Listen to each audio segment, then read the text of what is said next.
Buenos días, ¿cómo están? 7 de la mañana en punto, estamos comenzando Panorama Informativo junto a Yamila Silva. Los vamos a acompañar hasta las 9 de la mañana con todas las novedades, todas las noticias que han surgido en estas últimas horas para arrancar bien informados el día. Buenos días, Yamil. ¿Cómo andás, Maggie? Ahora estaba recién abriendo Inumet porque no quería abrirlo, no quería ver la temperatura, quería como, bueno, solo sorprenderte. Sí. Quería, bueno, no sé, ya lo que sentí ya fue demasiado. ¿Hoy sentiste más frío que otros días? No sé, o sea, un poco similar, pero bueno. Yo hoy sentí menos frío. Puede ser. Y de hecho el Inumet, si querés te lo cuento, dice que hay un poquitito más de temperatura. Si querés lo vamos repasando. ¿Cuál es la temperatura a esta hora? También la humedad. Sí, ahora tenemos 11 grados, que es 1 grado más de lo que teníamos ayer, si mi memoria no me falla. Y hoy vamos a tener una máxima de 15. Ayer estábamos en una máxima de 18. Bueno, en ese sentido sí bajó un poco, pero bueno, va a oscilar en eso, ¿no? Entre lo que estamos ahora y entre 15 grados. Y bueno, ahora para la mañana se espera que esté algo nuboso, también se esperan neblinas, y para la tarde, bueno, un poco lo mismo, ¿no? Va a haber también, va a estar nuboso y van a haber algunas neblinas, pero no se esperan precipitaciones, como ya adelantábamos. Sí, la inestabilidad parece que se fumó, por lo menos se fue de nuestro país. Lo que sí hay es persistencia de vientos, ¿no? No muy fuertes, entre 10 y 20 kilómetros, pero mañana podrían incrementarse hasta 30 kilómetros en la hora, que creo que eso fue el diferencial respecto a otras jornadas. La del lunes, por ejemplo, estuvo muy agradable sin viento. Ya ayer que habíamos dicho también, Inumet daba cuenta de esa posibilidad. Y bueno, creo que es lo que hace que se sienta un poquitito más el frío. Igualmente, a esta hora no se siente el viento en la calle acá en Montevideo. Tal vez en las zonas más costeras se pueda percibir un poquitito más. Más allá que tenemos una costa inmensa en Montevideo, pero digo, más hacia el este se puede sentir un poco más. Yo cuando estaba llegando para Ciudad Vieja sí sentí vientito. Un poco que el viento me empujó un poquito, a diferencia de antes, bueno, cuando venía por 18, que lo he sentido ahí también, pero sí, me dio gracia cuando llegué, que claro, yo venía muy abrigada y me fui sacando capas de ropa y fue, claro, había una persona acá abajo, había alguien. Bueno, y sobre todo porque creo que esa es la mejor forma de salir en invierno. Sí, muchas obvio. capas de ropa, ¿no? Los que saben dicen que es la manera de calefaccionarse un poco más. Exacto. Y también hacer frente al resto del día, porque te vas sacando una campera, después te dejas un busito más liviano abajo. Y bueno, la tendencia a país, ¿cuál es? Bueno, en el norte, 4 grados 1/10, creo que es donde se está registrando la temperatura más baja ya en el departamento de Artigas.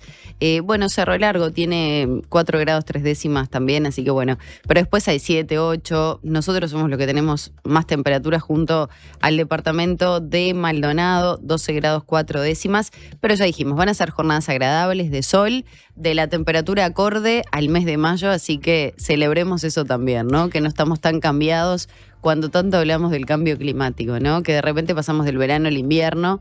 Bueno, hemos tenido estas temperaturas progresivas, más allá que los primeros fríos se sienten y muchísimo.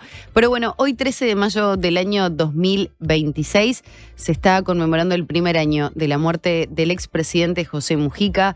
Ha habido diferentes actividades de las que participó, entre otros, el presidente de la República, Yamandu Orsi, también estuvo presente Lucía Topolansky. Se lanzó un sello conmemorativo y de alguna manera homenajeando al expresidente. Y como les decía, el primer mandatario actualmente, Yamandu Orsi, fue parte de ese evento. Estuvo también el secretario de la presidencia, Alejandro Sánchez. Sí, hay varias actividades que ya empezaron, de hecho, ayer.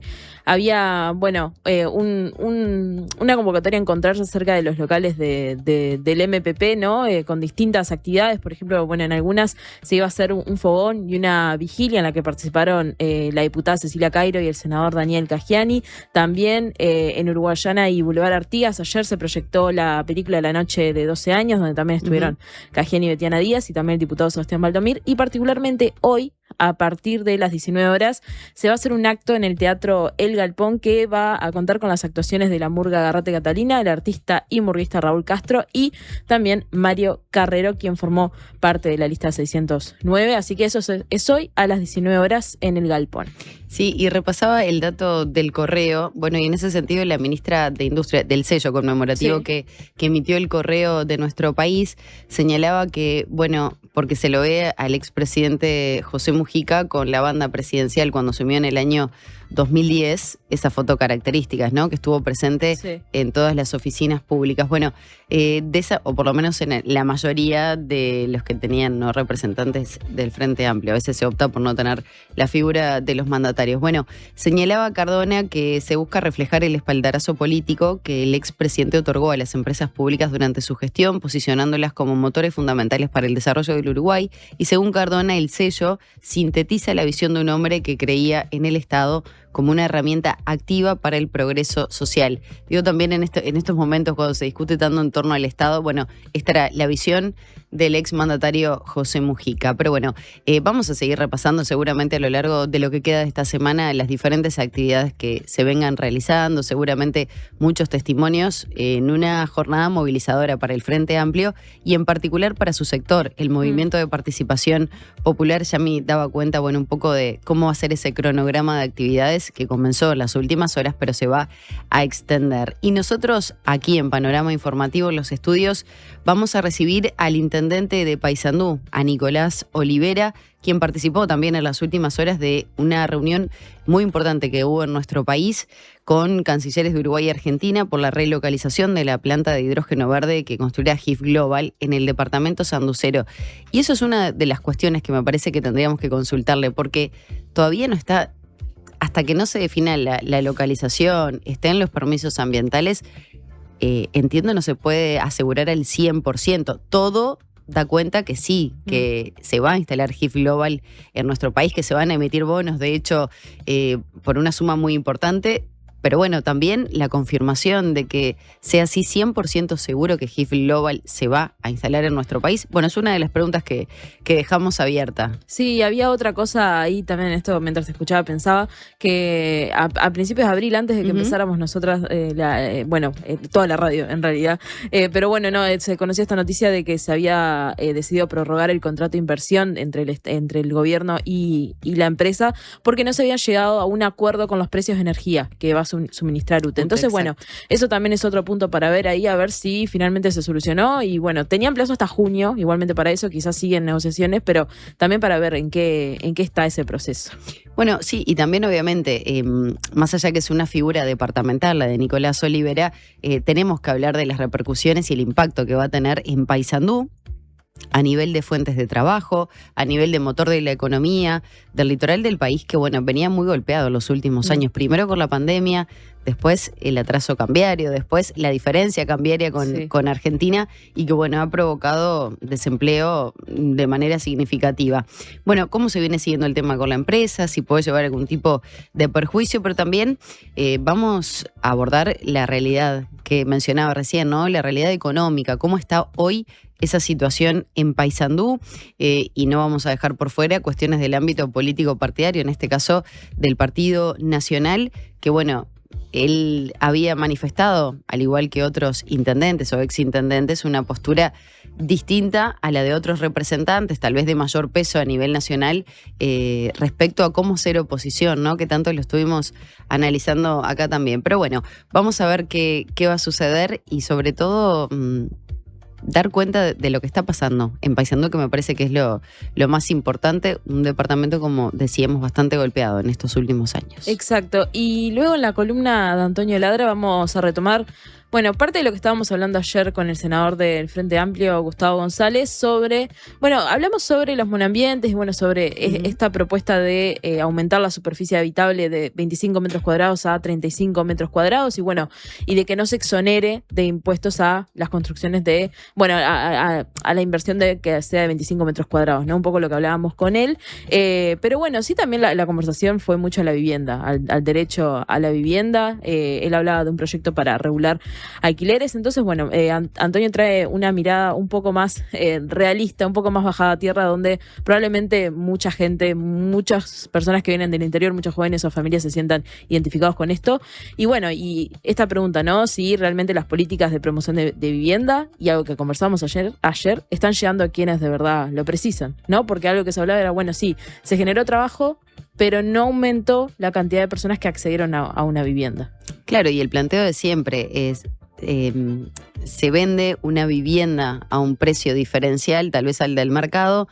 quién lo adquiere, quién tiene esa capacidad económica de comprarlo y después, ¿qué hace con esa vivienda? ¿La usa para un fin habitacional o la utiliza, bueno, para invertir, trabajar en el sector inmobiliario, generar un alquiler, una renta, y de esa manera no se ve reflejado en el objetivo final, que es, por ejemplo, el estudiante del interior del país, es tal vez una familia, digo, sacando los monoambientes, pero sí en esta cuestión de la ley de vivienda promovida, ¿no?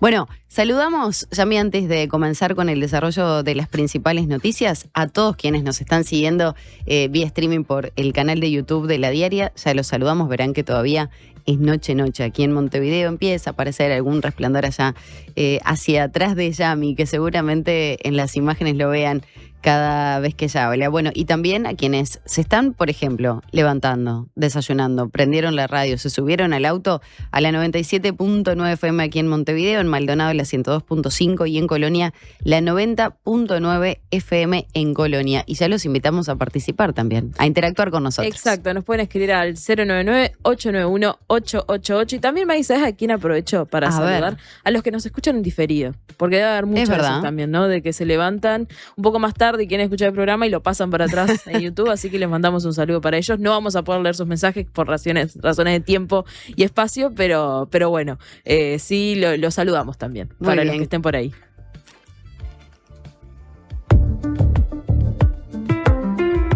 De 7 a 9, Panorama Informativo.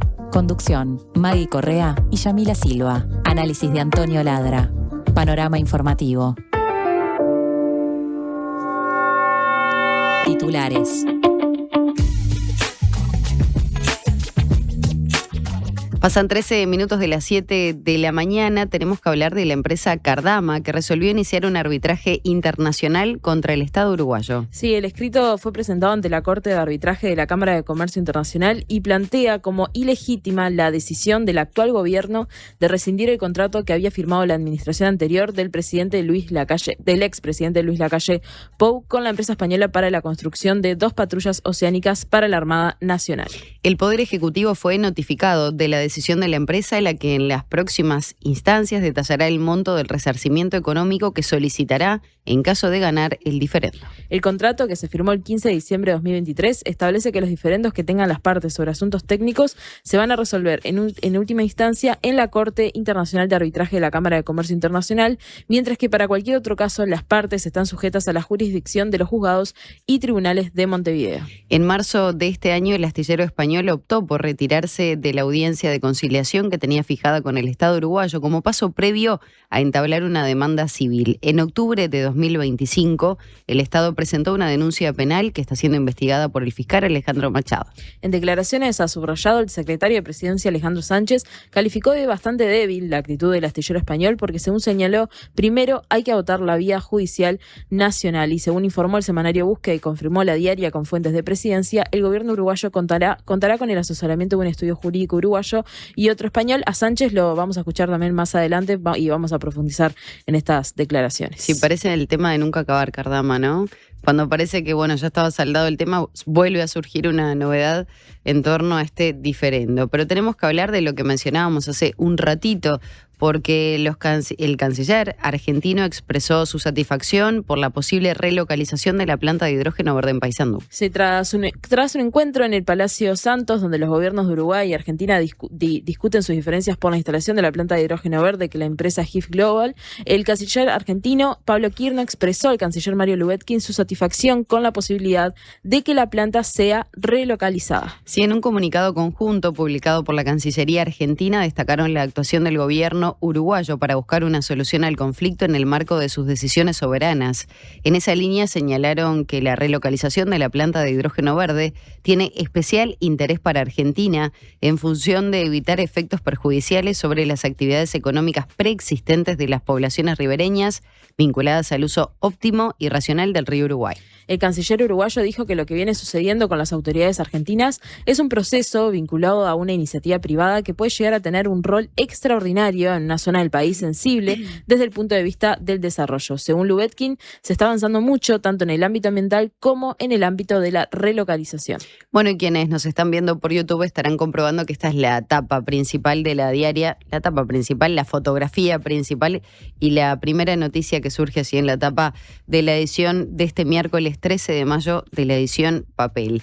Y vamos con otras novedades. El secretario de la Presidencia, Alejandro Sánchez, dijo que actualmente hay 12.400 personas que están siendo asistidas por el Estado. Sí, en declaraciones realizadas a BTV Noticias, Sánchez dijo que alrededor de 10.000 personas están siendo atendidas por los servicios generales del Ministerio de Desarrollo Social, mientras que las 2.000 restantes están siendo asistidas por los centros de evacuados. Asimismo, el secretario de Presidencia reconoció que todavía hay personas que están en la calle, que falta que sean asistidas. En ese sentido, dijo que basta salir por las calles de Montevideo por algún lado y a alguna persona nos vamos a encontrar. Sánchez aseguró que con la nueva estrategia para personas en situación de calle que fue presentada por el MIES a principios de abril, se va incorporando cada vez más gente al sistema de protección. Y nos vamos al Parlamento. La Cámara de Diputados aprobó el proyecto de ley de la oposición que reduce el valor de las multas por exceso de velocidad. El proyecto, que establece una reducción en el valor de la mayoría de las multas por exceso de velocidad, fue aprobado con votos de todos los partidos políticos y ahora va a ser analizado por el Senado. Al momento de la votación, el diputado colorado Conrado Rodríguez señaló que el proyecto pretende modificar la normativa vigente para incorporar criterios de razonabilidad y proporcionalidad en la determinación de las sanciones. Dijo que la iniciativa procura compatibilizar la eficacia preventiva del sistema de fiscalización con principios de justicia, gradualidad y efectivo cumplimiento de las sanciones. En concreto, el proyecto introduce un conjunto de modificaciones en el valor de las multas por exceso de velocidad, por cruce de semáforos en forma no autorizada y por realizar adelantamientos en zonas prohibidas que actualmente tienen como tope máximo la suma de 10 unidades reajustables, que son unos 19.170 pesos uruguayos. Sí, en el proyecto se establece como nuevo tope la suma de 15 unidades reajustables y se dispone que si el exceso de velocidad es de hasta 20 kilómetros, la sanción baja a 2,5 UR. May, seguimos en el Parlamento y esta vez con un tema que, bueno, sigue sin resolverse. Hace ya varios días que ha tenido sus repercusiones porque el diputado de Cabildo Abierto, Álvaro Perrone, pone como condición para votar la comisión investigadora de ACE que se trate el proyecto de prisión domiciliaria. La propuesta fue realizada en el marco del desencuentro entre el oficialismo y la oposición para determinar una única comisión investigadora de la Administración de Servicios de Salud del Estado de ACE. El Frente Amplio busca que sea excluido del objeto de investigación la situación en la que estuvo el presidente de ACE, Alberto Danza, y eventuales conflictos de intereses, mientras que la oposición insiste en incluir el caso. El diputado cabildante Álvaro Perrone dijo a la diaria que consultó a algunos diputados de la coalición republicana si para ellos era importante la investigadora y le dijeron que sí, por lo que él transmitió que para Cabildo Abierto era importante el proyecto que otorga prisión domiciliaria a mayores de 70 años que apunta a procesados y condenados por crímenes de lesa humanidad. Perrone dijo que en la reunión con la coalición informó que condiciona su voto para la investigadora de ACE al tratamiento del proyecto de prisión domiciliaria y aseguró que es hora de hacer valer los votos. En ese sentido dijo que la discusión ya tiene 5 años y advirtió que Cabildo Abierto no está dispuesto a votar más nada hasta no aprobar el proyecto. Entre otros temas, el déficit de la caja de profesionales superó los $30 millones en 2025. El dato surge del último informe de estados financieros de la caja paraestatal, auditado por la consultora Crowe, al que accedió la diaria y que fue presentado ante su directorio en el mes de marzo. La cifra supone una mejora con respecto al ejercicio anterior, ya que las pérdidas disminuyeron casi por la mitad. El reporte puntualiza en la situación financiera de la caja paraestatal, en la que se destaca un incremento en los ingresos impulsados por el alza en los aportes de los afiliados a la caja, así como de los recursos percibidos mediante convenios, que en el caso de los afiliados se duplicaron de 170 millones de pesos en 2024 a 254 millones en 2025. Según los datos publicados por la Caja de Profesionales en 2025, se registraron 16.405 jubilados y 5.032 pensionistas. Hay 63.217 profesionales activos, una variación negativa de 0,6% respecto a 2024, mientras que 116.631 personas declararon el no ejercicio de la profesión, por lo que no hicieron aportes, lo que implica un incremento del 6,3%.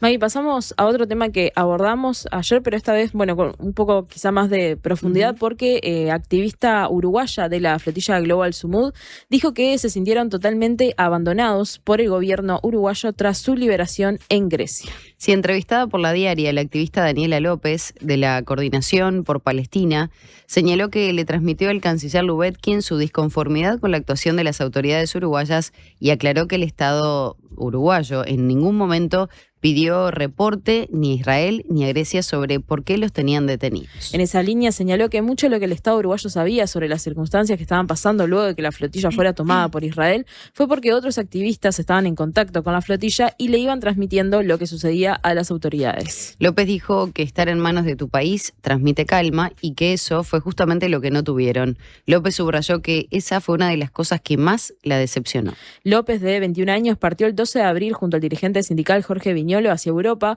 para embarcarse en la misión humanitaria que tiene como objetivo romper el bloqueo israelí en Palestina. El 29 de abril, las embarcaciones donde viajaban López, de bandera polaca, y Viñolo, de bandera italiana, fueron interceptadas por el ejército israelí en aguas internacionales cerca de la isla griega de Creta. Bueno, nos vamos al interior del país porque pasa a ser noticia la comuna canaria. Jerarcas justamente de la Intendencia de Canelones, que visitó el portaaviones de Estados Unidos, dejó su cargo a pedido del Partido Comunista. El Partido Comunista del Uruguay calificó como un error grave la visita del prosecretario de la Intendencia de Canelones, Diego Núñez, que integra ese sector político, al portaaviones USS Nimitz junto con el presidente Yamandu Orsi, y le pidió su renuncia. Ante el pedido de su partido, Núñez resolvió renunciar. Según informó Búsqueda, Leñani recibió una llamada del secretario departamental del Partido Comunista, el diputado Daniel Diverio, para comunicarle la decisión. El intendente le contestó que le parecía una incongruencia, ya que el jerarca había asistido en representación de la intendencia y no de su partido, y le dijo que no aceptaría la renuncia, pero explicó a La Diaria que lo va a desvincular por abandono voluntario del cargo. En un comunicado, el Partido Comunista del Uruguay advirtió que el principal peligro para la paz en el mundo y especialmente en nuestro continente son las políticas imperialistas del gobierno de Estados Unidos encabezado por Donald Trump. Bueno, vamos ahora a temas que tienen que ver con la justicia, porque justamente el Poder Judicial resolvió mantener la prisión domiciliaria para Moisés Martínez. Sí, la audiencia fue solicitada por la Fiscalía de Homicidios de primer turno a cargo de Sabrina Flores, luego de que fueran informados 3 incumplimientos de la prisión domiciliaria de Moisés por la Dirección Nacional de Medidas Alternativas. La jueza de 45º turno, María Noel Odriozola, tomó la decisión de mantener la domiciliaria al considerar que los incumplimientos que se detectaron no dan cuenta de un dolo e intención real de fuga. Rodrigo Rey, abogado que también integra la defensa, explicó a La Diaria que uno de los incumplimientos fue de 27 minutos y la defensa pudo probar que Moisés, al bañarse, se alejó del rastreador y cuando salió del baño le costó encontrar el dispositivo hasta que comenzó a sonar. Los otros incumplimientos fueron de 3 y 6 minutos en la madrugada del 28 de abril. Rey contó que la explicación dada a la jueza fue que en el primer caso fue alcanzar una llave a alguien fuera de la casa y en el segundo para controlar que alguien llegara de manera segura a la parada de ómnibus. La jueza fijó una nueva audiencia de control de cumplimiento de la prisión domiciliaria para el 4 de junio. Bueno, y vamos con otro tema muy polémico ya desde hace años. La fiscal de corte, Mónica Ferrero, advirtió sobre falta de presupuesto para implementar la reforma del Código del Proceso Penal. En diálogo con La Diaria, la senadora Graciela Bianchi manifestó que la fiscal de corte planteó ante la Comisión de Constitución y Legislación del Senado la necesidad de acompañar con presupuesto los cambios planteados y advirtió que no es posible cumplir, por ejemplo, con los plazos planteados en el proyecto con los actuales recursos de la Fiscalía. Uno de los plazos que se acelera es el tiempo para acusar, que pasa de 1 año a 9 meses cuando los delitos que se están investigando prevén una pena menor a 2 años.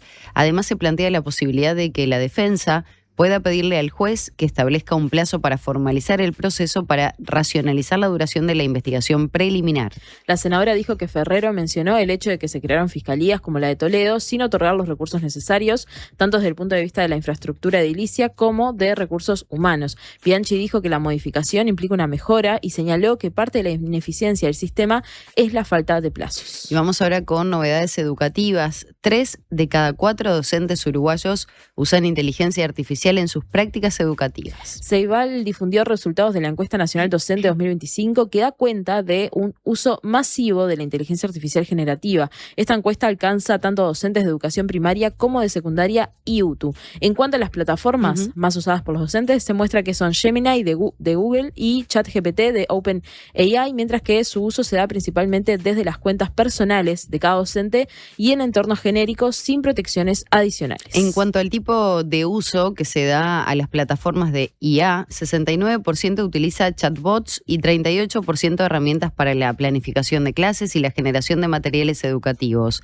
Según el reporte, en la práctica, la inteligencia artificial se emplea principalmente para preparar contenidos, esto representa un 60%, diseñar actividades y evaluaciones un 42% y en menor medida para personalizar la enseñanza o brindar retroalimentación a estudiantes. De todas formas, 93% de los docentes encuestados entienden que la inteligencia artificial no podrá reemplazarlos en el futuro, lo que, según el estudio, reafirma la importancia del factor humano en la enseñanza. Esta encuesta fue aplicada a una muestra representativa conformada por 352 docentes con un nivel de confianza de 95%. Son las 7 de la mañana con 26 minutos, 11 grados 2 décimas la temperatura aquí en Montevideo.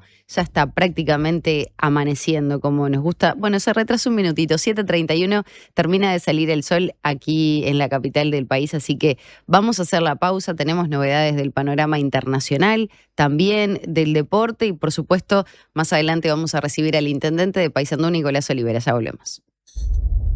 Si cuando pensás en el futuro sentís que tu voz interior deja de hablarte normal y empieza a hablarte de una forma extraña, particular, utilizando un lenguaje excéntrico y un tono exacerbado, mientras escuchan sonidos de efectos especiales y música dramática, es porque te estás haciendo demasiado la película.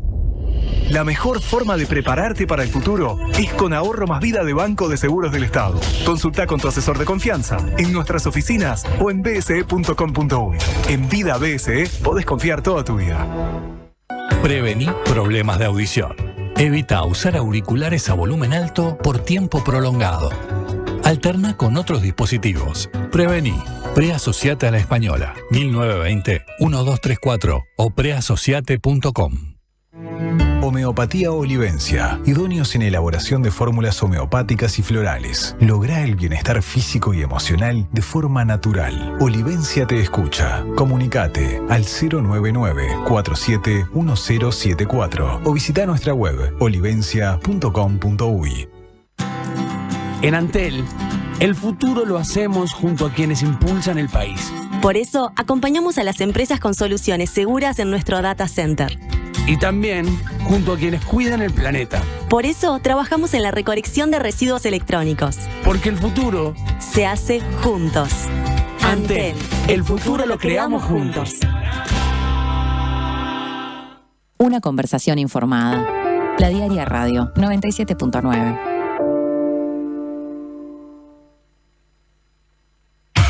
Llegó a Carper la promo que estabas esperando. Llévate hoy mismo tu nuevo Chevrolet Spark EV a solo $22.990 financiando con HSBC. Carper, tu Chevrolet, marca Carper. Ya comenzó la campaña Tu Abrigo Abriga. Te invitamos a sumarte y hacer tu aporte en cualquiera de nuestras sucursales de El Dorado. Del 27 de abril al 24 de mayo, donar ropa de abrigo y frazadas para quienes más lo necesitan. Nuestro sector de atención al cliente ya está recibiendo tus donaciones. Al finalizar la campaña, todo lo recolectado será entregado a instituciones locales. Tu colaboración hace la diferencia. Juntos podemos darle calor al invierno. El Dorado, iniciativa social. No somos muchos, no somos pocos, pero estamos todos locos. No somos muchos, no somos pocos, pero estamos todos locos. Llega el Mundial, nos volvemos todos locos. Todos los partidos, la mayor cobertura y más de 1000 horas en vivo. Mira todo el Mundial por T-Sports, en DirecTV y T-Go. Recarga ahora tu DirecTV prepago desde $300. El rendimiento de los $300 varía según tu plan y premiums contratados. T-Go no se encuentra disponible para clientes Lite prepago. Internacionales.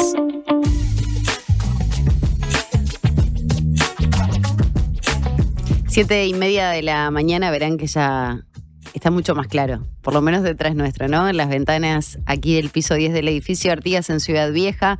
Jornada que pinta va a ser nuevamente muy linda en materia de sol, por lo pronto, aunque un poquitito más de nubosidad que en la jornada de ayer. Pero nos metemos de lleno con la información internacional y no nos vamos muy lejos. Nos quedamos acá en la región porque se registró una multitudinaria marcha en Buenos Aires con reclamos al gobierno de Javier Milei. Centenares de miles de personas se movilizaron y confluyeron en la tarde de ayer en la Plaza de Mayo y sus alrededores en el contexto de la cuarta marcha federal universitaria. El reclamo principal al gobierno del presidente Javier Milei fue el cumplimiento de la ley de financiamiento universitario, cuya aplicación efectiva está siendo trancada por el Ejecutivo, lo que genera una compleja situación en las universidades públicas en todo el territorio argentino. El mandatario ultraderechista había vetado la ley, pero en octubre del año pasado el Congreso logró mayorías especiales en ambas cámaras para revertir esa medida. Pese a ello, el gobierno no está aplicando la ley. Desde que comenzó la gestión mileísta, la educación pública se convirtió en uno de los blancos predilectos de los recortes.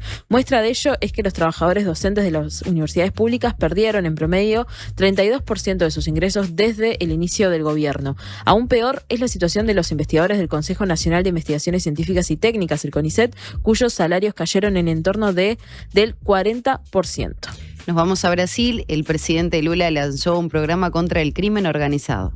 El presidente de Brasil lanzó ayer el programa en el que se invertirán casi 2.340 millones de dólares para reforzar la seguridad. Una parte de los recursos será parte del presupuesto nacional, pero la mayoría provendrá de un préstamo del Banco Nacional de Desarrollo Económico y Social, según informó la estatal Agência Brasil.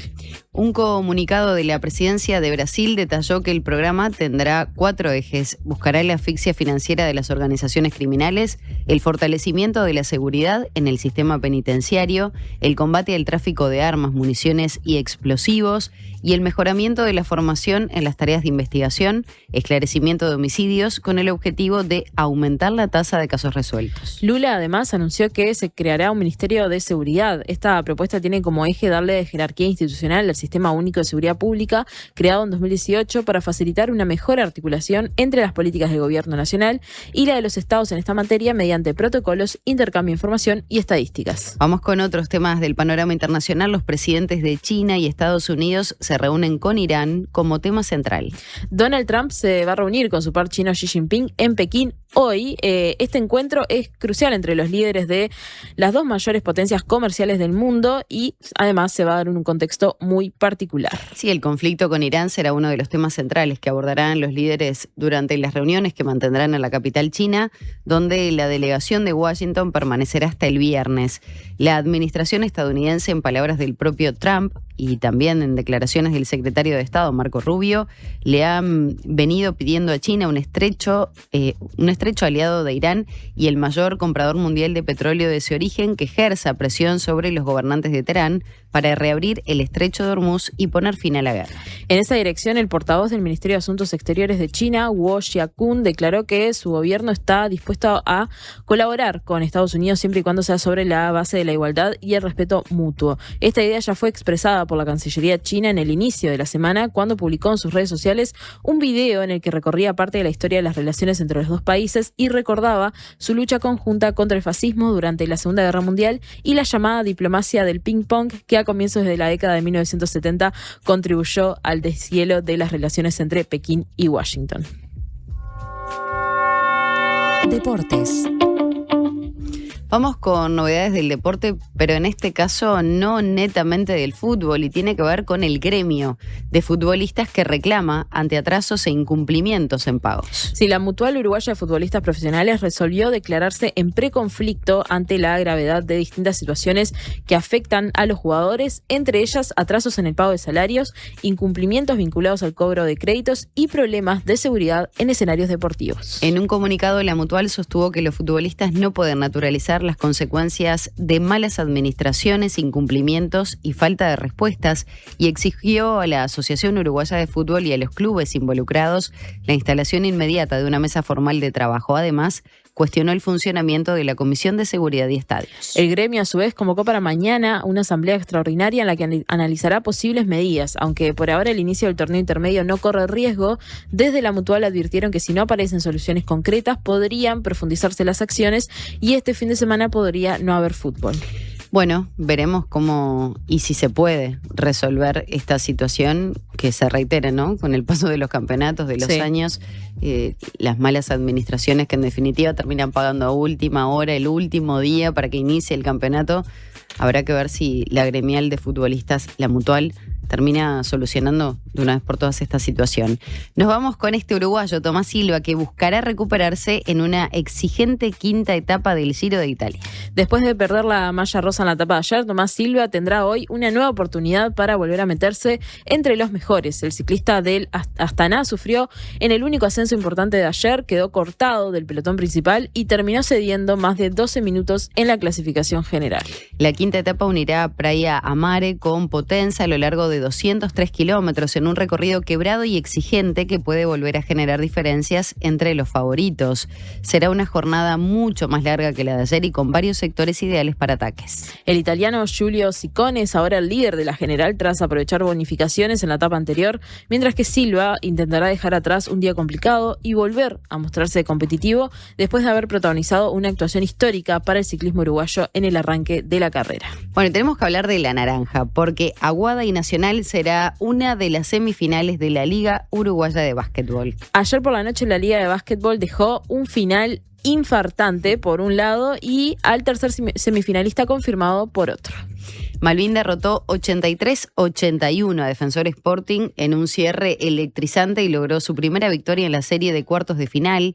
Cuando el partido se terminaba, Carlton Wheaton metió un triple para mantener con vida al playero y con este resultado la serie quedó 2-1 a favor de Defensor y el cuarto partido se jugará en Welcome, donde Malvin intentará igualar la llave y estirar la definición. Si gana el fusionado, pasará a semifinales, donde lo espera Peñarol, que ya ganó su serie 3-0 ante Urunday Universitario. Aguada, por su parte, venció 85-81 a Braica y Maccabi y cerró su llave de cuartos de final con un contundente 3-0 para ser semifinalista. Donald Sims fue la gran figura de la noche con 33 puntos, apareciendo en el momento decisivo para liderar la remontada aguatera. Hebraica llegó a ir ganando por 13 puntos y tras este resultado quedó establecido que una semifinal sea entre Aguada y Nacional, que es una llave que promete. Ay, bueno, fueron las últimas finales de la Liga Uruguaya de Básquetbol, si no me estoy equivocando, que fue para los tricolores en un final apasionante, con un inicio de Aguada que parecía que se llevaba todo puesto y bueno, al final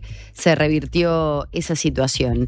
Tenemos que volver a las noticias que no tienen que ver con lo deportivo, sí, con lo que está sucediendo en el interior del país, en este caso en el norte, en Salto, porque un incremento de falsificaciones y contrabando motivaron una instancia de capacitación en el departamento del norte. La Dirección Nacional de Aduanas informó que entre enero y noviembre de 2025 se realizaron cerca de 5.000 decomisos de productos y bienes ilegales por un valor que supera los 1.400 millones de pesos uruguayos. En esa dirección, el organismo destacó que viene avanzando en procesos de modernización institucional y en la incorporación de nuevas tecnologías para mejorar el escaneo y control aduanero. En ese contexto, en el Centro Comercial e Industrial de Salto se desarrolló una jornada orientada a fortalecer la coordinación interinstitucional en la lucha contra la piratería y el contrabando. Salto es un punto particularmente sensible por su ubicación fronteriza con Argentina. Durante la jornada se abordaron situaciones vinculadas al ingreso irregular de productos desde países vecinos, especialmente mercadería falsificada o sin controles adecuados, un fenómeno que preocupa tanto a autoridades como a sectores comerciales del litoral norte. Maggie, y antes de pasar a la otra noticia que tenemos, vamos a adelantar un saludo que ya vamos a ir leyendo sus mensajes, pero sí vamos a saludar a Andrés de Salto, que nos dice que hay 8 grados allí y que también esperan una jornada con mucho sol. Así que le mandamos un saludo. Debe estar lindo Salto por estas horas. Vamos a Colonia porque volvió a ubicarse entre los principales exportadores del país. Sí, al alcanzar ventas al exterior por 2.021 millones de dólares, equivalentes al 15% del total nacional, Colonia se mantuvo en 2025 como uno de los principales departamentos exportadores del país, según un informe elaborado por Uruguay 21. Este informe confirma la estructura que adoptó el perfil exportador coloniense en los últimos años. Mientras sectores tradicionales como los lácteos redujeron significativamente su peso relativo, la actividad industrial vinculada a grandes plantas instaladas bajo régimen de zona franca explica la mayor parte de las exportaciones del departamento. El principal rubro fue el concentrado de bebidas, que representó 37% de las exportaciones, seguido muy cerca por la celulosa con 35% y más atrás quedaron la soja con 10% y la carne bovina con 7%. El principal destino de las exportaciones fue China con el 27% de las ventas, seguida por la Unión Europea con 13% y Brasil con 10%.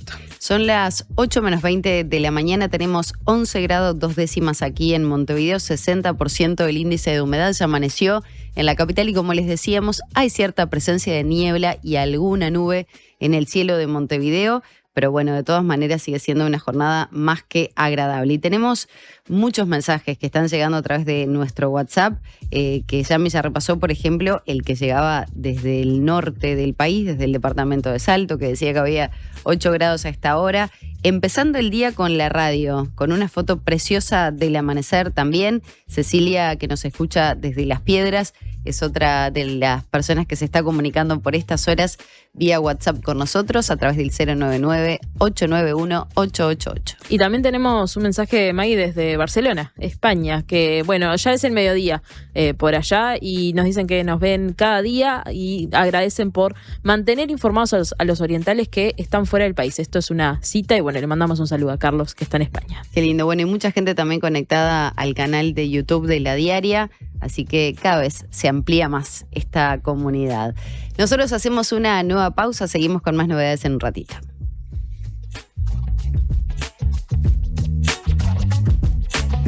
Gracias por escucharme. Muchas gracias por explicarme. Gracias por toda la ayuda. Estas son palabras recientes de nuestros pacientes, pero los agradecidos somos nosotros, porque tu elección nos hace superarnos cada vez más y ser la mutualista con los mejores profesionales del país. En mayo, si tu número de cédula termina en 5, venía un nuevo CASMU. Afiliate en nuestros locales, en la web o a través del 1444. CASMU.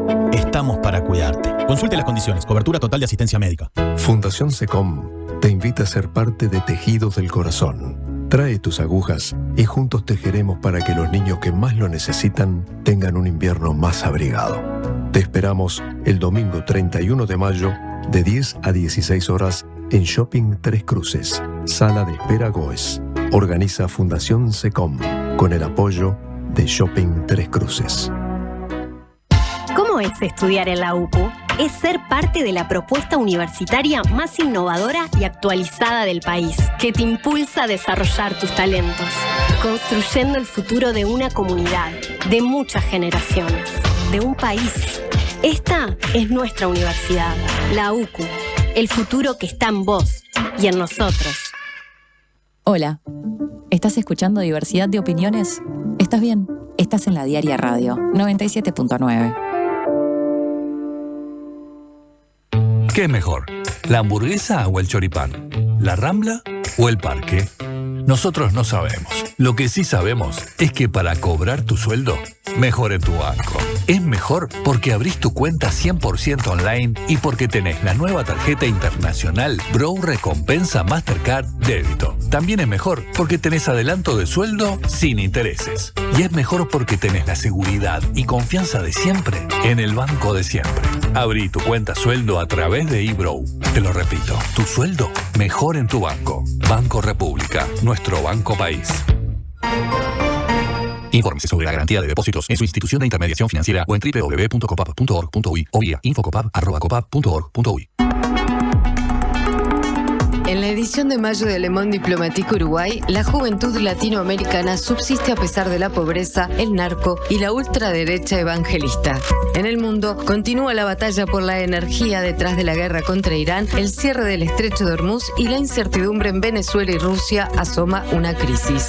En la región, la economía golpea a los argentinos más pobres y la precariedad laboral alimenta la inestabilidad de los brasileños. Además, la izquierda británica sobrevive. Pakistán y Afganistán en un conflicto cada vez más violento, la ciudad detrás del Made in China y la inteligencia artificial que para el Vaticano ya es casi un problema teológico. Suscríbete en lemonde.uy y recibilo en tu casa. Le Monde Diplomatique, la diaria.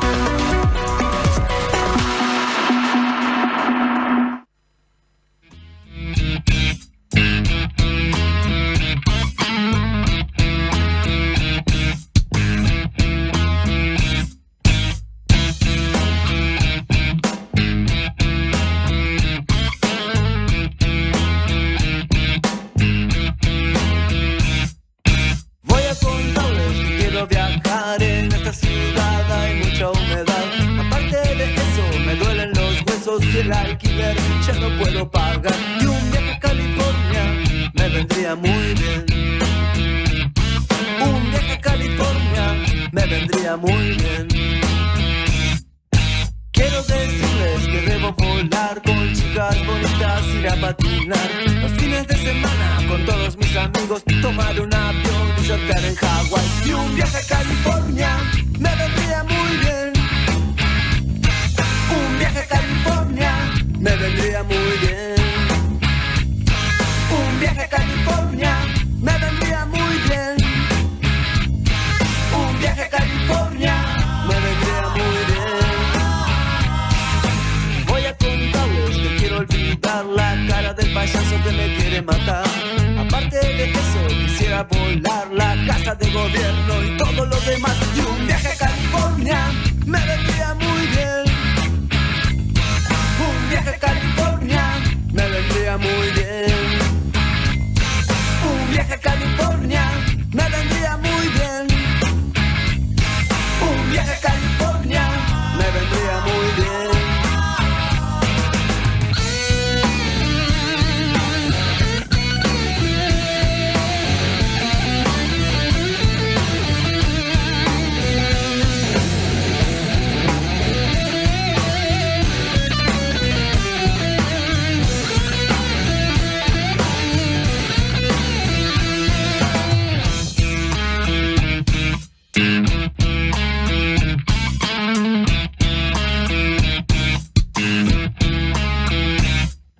Hablando en serio les quiero contar toda la mierda que pasa en mi ciudad. Pero estoy medicado y me van a censurar. Y al manicomio no quiero volver más. Y un viaje a California me vendría muy bien. Un viaje a California me vendría muy bien. Un viaje a California me vendría muy bien. Un viaje a California me vendría muy bien.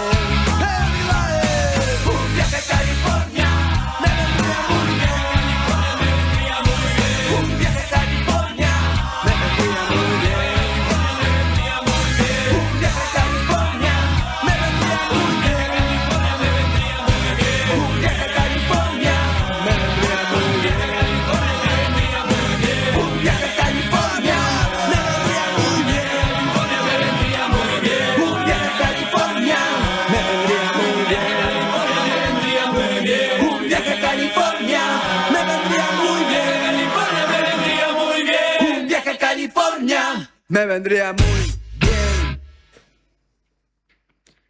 Son las 7 de la mañana con 48 minutos. Seguimos adelante con Panorama Informativo. En un ratito nada más vamos a estar con el intendente de Paysandú, Nicolás Olivera, si recién están sintonizando, porque bueno, recién se están subiendo al auto, están empezando a activar el día y se querían informar, les comentamos eso. Y también una novedad que ya habíamos mencionado previamente que tiene que ver con el astillero Cardama, que resolvió iniciar un arbitraje internacional contra el Estado uruguayo. En declaraciones a subrayado, el secretario de la Presidencia, Alejandro Sánchez, dijo que en el Poder Ejecutivo hay mucha tranquilidad con respecto a la resolución que tomó Cardama, ya que el camino que recorrió el gobierno fue un camino apegado al derecho y a la defensa del erario público. El audio del día. Nosotros con mucha tranquilidad, porque el camino que recorrió el gobierno fue el camino apegado al derecho y a la defensa del erario público. Tanto es así que la decisión de rescindir el contrato, después de, la evidencia de que había incumplimientos flagrantes de ese contrato, tanto sea con la ausencia de las garantías, con las garantías truchas, más otros problemas, tanto es así que Cardama decidió no recurrir esa decisión en la justicia uruguaya, donde un contrato de suministro se sustancia en la justicia uruguaya. Por tanto, es bastante débil la solicitud de Cardama de ir a un arbitraje internacional, porque uno tiene que agotar la vía nacional primero, y en este caso la empresa, el proveedor, decidió no recurrir esa decisión. Y yo creo que no la recurrió porque el Estado uruguayo recorrió un camino de mucha seriedad, de transparencia y de responsabilidad. Quizás la preocupación que tuvo este gobierno es la que no tuvo la administración anterior, que nos llevó a no tener los controles suficientes para analizar si efectivamente tenía solvencia la empresa y si podía presentar una garantía en tiempo y forma. Por tanto, para nosotros lo tomamos con mucha tranquilidad, naturalmente, está en su derecho de buscar el espacio que entienda necesario, pero de alguna manera estamos muy tranquilos porque el camino que recorrimos fue un camino muy apegado al derecho nacional. Bueno, Maggie, faltan ya 11 minutos para las 8. Ahí escuchábamos al secretario de Presidencia, Alejandro Sánchez. Y bueno, tenemos mensajes que siguen llegando y los invitamos también a que nos sigan escribiendo al 099-891-888. ¿Sabes qué? Una persona que nos manda saludos, pero ya desde las 6:48 nos estaba esperando desde Aguas Blancas. ¿En serio? Sí, y aparte me gustan las fotos porque se va viendo, viste, la secuencia en el tiempo del amanecer. Y bueno, le mandamos un saludo, obviamente. También nos saludan desde Colón, Silvia, y nos manda una foto que capaz nos puede confirmar ella ahora, porque esto es a las 7:43. Y la foto recién está, viste, cuando el cielo está ahí con esos tonos rosados y celeste, cuando recién está amaneciendo. Bueno, esto era a las 7:43. Creo que es mi momento preferido junto al atardecer ese. Sí. La previa a que amanezca, que salga el sol. Pero por eso, mi duda es si la foto es de esa hora exacta o si había sido tomada unos minutos antes. Porque acá, viste que ya tenemos el cielo, ya amaneció. Sí, ya amaneció, ya se ve el sol.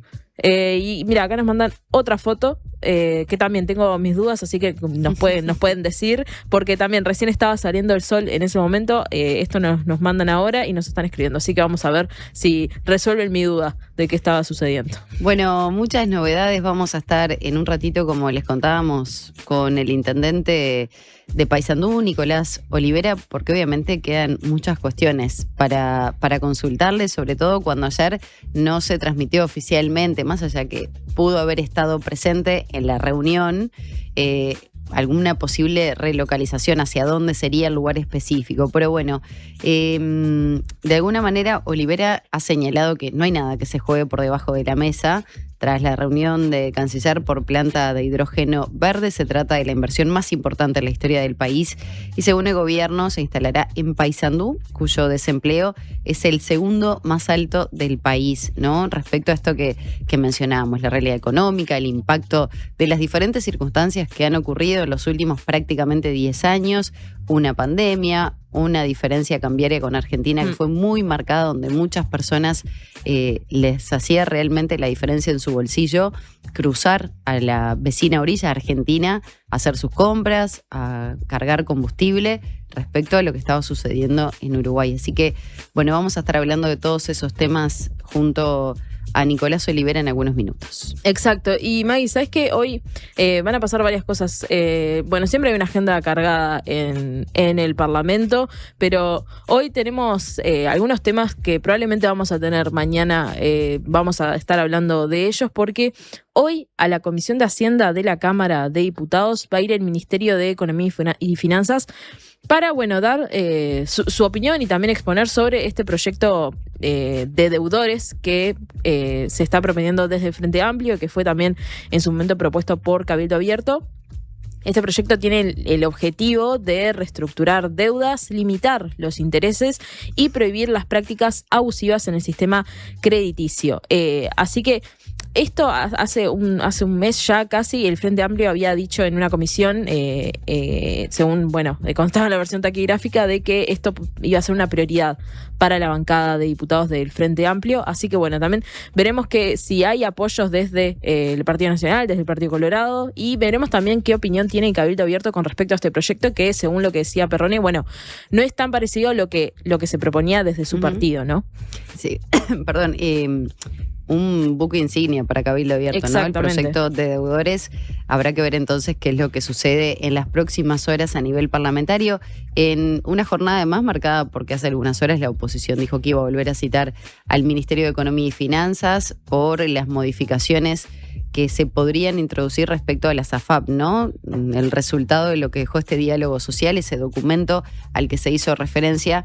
Así que, eso no tiene nada que ver con la actividad de hoy, la presencia del MEF, pero seguramente en estos días también surja la posibilidad si efectivamente se va a realizar esa comparecencia del Ministerio de Economía y Finanzas. Pero por otro lado, a las 10:30 la Comisión de Vivienda de Diputados va a recibir al Ministerio de Vivienda y Ordenamiento Territorial para informar sobre el programa Más Barrio. Este programa que se analizó y se trabajó desde el Poder Ejecutivo con las intendencias y obviamente diferentes ministerios en la aplicación de mejoras barriales, y que comenzó aquí en Montevideo con Cerro Norte. Va a ocurrir lo mismo en el departamento de Canelones, también en Rivera.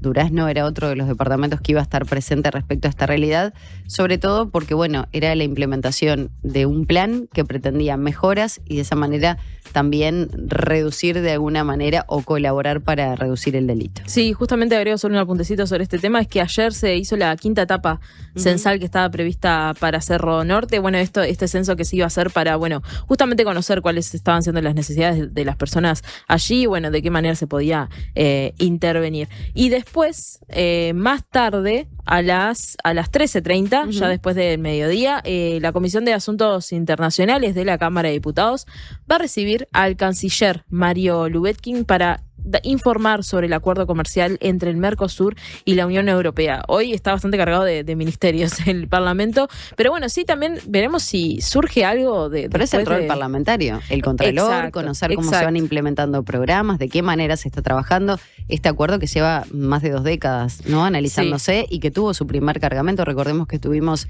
a representantes de Uruguay 21 que va a cumplir un rol fundamental en la estrategia y elaboración, ¿no?, de este acuerdo, sobre todo lo que tiene que ver con exportaciones, obviamente importaciones también, pero las repercusiones que tiene a nivel país.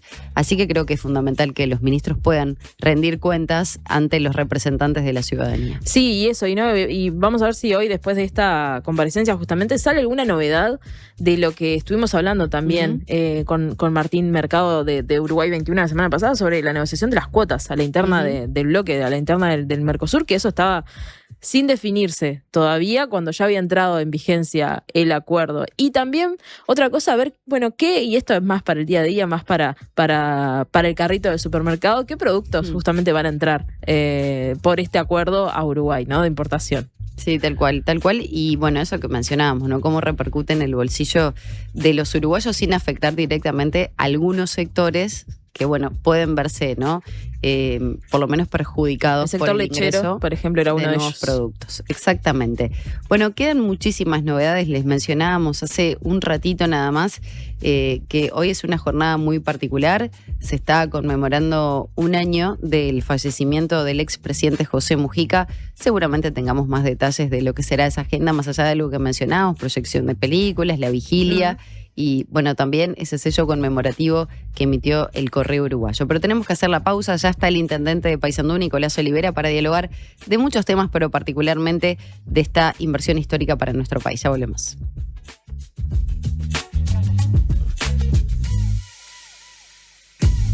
Hola chicos, soy Flor de Ciudad Vieja, los escucho siempre, la radio está buenísima. Quiero mandarle un mensajito a mi vecina Carla del tercero B, Carlucci, crack, ídola, avísame cuando vendas el alto, dale, saludo banda.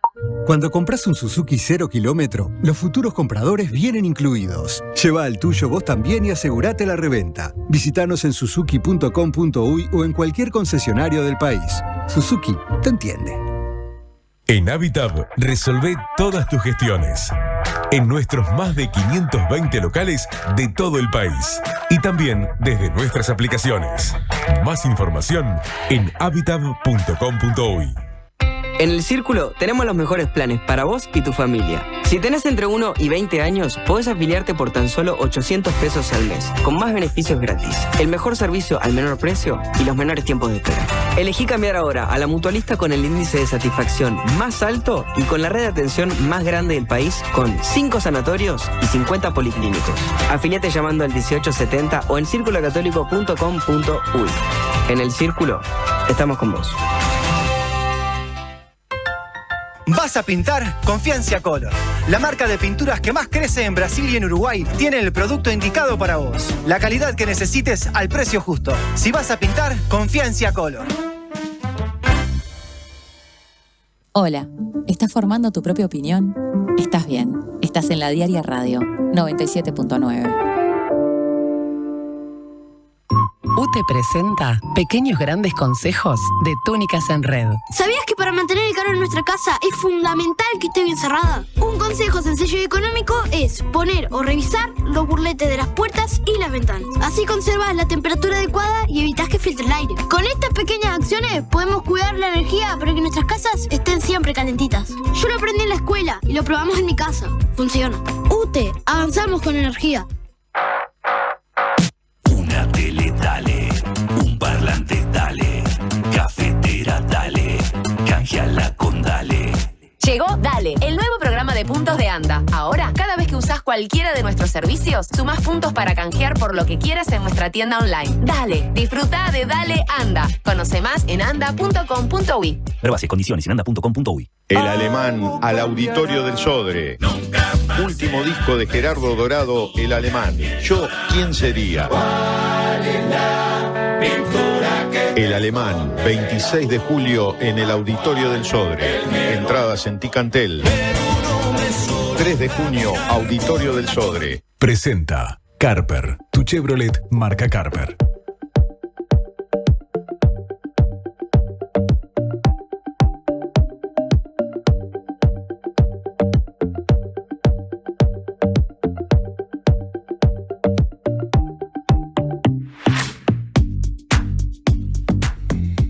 Son las 8 de la mañana en punto y ya tenemos en nuestros estudios al intendente de Paysandú, Nicolás Olivera, muchos temas para abordar en poco tiempo. La planta de hidrógeno verde ayer tuvo esta reunión entre los cancilleres de Uruguay y Argentina, de la cual participó la realidad económica, cómo podría impactar en el empleo y las tasas de desempleo. Es el segundo departamento con mayor desempleo del país. Muchos temas para abordar. Primero que nada, buenos días, intendente. ¿Cómo está? Buenos días. Muy bien. Felicitaciones, muy bien. La primera vez que estoy acá, ¿eh? Muchas gracias. Divino le quedó esto. Muy linda vista y sobre todo con las primeras luces del día. Muy bien. Queda muy, muy bonito. Felicitaciones. Le quiero consultar, ya vamos a meternos de lleno con estos temas, pero recién le preguntaba, en 2010, ¿qué tipo de vínculo tenía con el entonces presidente José Mujica? Ahora se cumple un año de su fallecimiento. ¿Qué recuerdos? En el 2010 yo tuve la primera experiencia con la función pública que en Paysandú había ganado el Partido Nacional. Me convocaron para ser secretario, director de una unidad que era de vivienda, que era un espacio muy, muy chiquito, que no estaba muy explotado. Y me acuerdo que el presidente Mujica había dicho en su discurso de apertura de gobierno que la vivienda iba a ser una prioridad. Y la verdad que esos 5 años hicimos mucha cosa, ¿no? ¿Trabajaron en conjunto? Se trabajó muy bien con el gobierno del presidente Mujica, sí. Era una persona, ahora lo veo con los años también desde este lado, ¿no? O sea, te puse en aquel momento que me tocaba, era el primer paso que yo daba en la función pública, o sea, yo me estaba probando, ¿no? En esto de la vocación. Y hoy como intendente y como presidente incluso del Congreso, también no hay quien que esté ahora de aquella época que te dijera un vínculo muy cercano con los intendentes, ¿no? Una vocación descentralizadora, un hombre que, bueno, con él nació el SUSIBE, que fue aquello que permitió erradicar lo que se conocía como la guerra de las patentes, ¿no? Y nació no solo por una vocación de acuerdo, sino por una vocación también de que el Estado y el gobierno puso recursos para nivelar aquellas inequidades o desigualdades que se traducían en dinero, porque está todo bien cuando querés hacer algo en conjunto y te pones de acuerdo, pero no querés perder dinero como departamento. Entonces el gobierno del presidente Mujica fue el que también puso recursos y se trabajó muy bien. Un hombre que tenía, yo nunca tuve trato con él, pero sí reconozco que fue y es todavía una figura que atraviesa la política del Uruguay, ¿no? Está muy presente todavía. Bueno, recién hace un año, ¿no? Incluso hasta sus últimos días Mujica estuvo muy activo, ¿no? Recibiendo a mandatarios de otros países, incluso al presidente Orsi, ¿no? Quien recién había asumido. Le tengo que consultar por la reunión que dejó en el día de ayer con los cancilleres de Uruguay y Argentina, y también empezaban a surgir por lo menos algunas dudas personales, ¿no? Respecto a... ¿Está 100% confirmada la inversión de HIF Global en nuestro país? Sobre todo con estos temas de relocalización, de estudios ambientales, el protocolo que resta por cumplir. Bueno, yo cada vez que hablo con todos los que tienen que ver, o sea, nosotros somos uno de los que tiene que ver con esto, pero hay otros que tienen que ver, el gobierno tiene que ver y la empresa, por supuesto, tiene que ver. Y hago la misma pregunta. ¿Está confirmada claro, la inversión? No nos movemos para atrás. Bueno, para que yo te pueda decir, está 100% confirmado, se tienen que dar los pasos que se están dando, ¿no? El gobierno tiene que garantizar algunas cosas que están en vías de, todavía no, y cada vez más la relación entre tomar la decisión correcta o tomar la decisión que permita la instalación, pero el tiempo que se tome para tomar esa decisión, el tiempo que el gobierno consuma para tomar esa decisión, tiene más que ver con la decisión de... No te olvides que para que esto suceda tienen que pasar algunas cosas. Primero, el Estado, el gobierno, tiene que asegurar un costo de la energía que vaya de la mano con el punto de equilibrio que la empresa requiere. Segundo, tiene que estar la permisología ambiental aprobada. O sea, la autorización ambiental previa, que es la que permite decir, bueno, va a estar en este lugar la planta, está en condiciones, se toman todos los recaudos. A partir de ahí se firma, la empresa tiene que salir al mercado a hacer lo que se llama su cierre financiero, que es decir, tengo este proyecto, tengo la autorización del gobierno, tengo estas condiciones que el Estado uruguayo o el país me da, salgo con este proyecto a mis accionistas y a otros más a recabar los fondos para bueno, hoy estamos cerrando esa primera etapa de permisología ambiental, de asegurar el costo de la energía. ¿Se establecieron plazos teniendo en cuenta eso? Bueno, que yo diría que depende de... Antes te diría meses, ahora te digo semanas, ¿no? Si Uruguay no...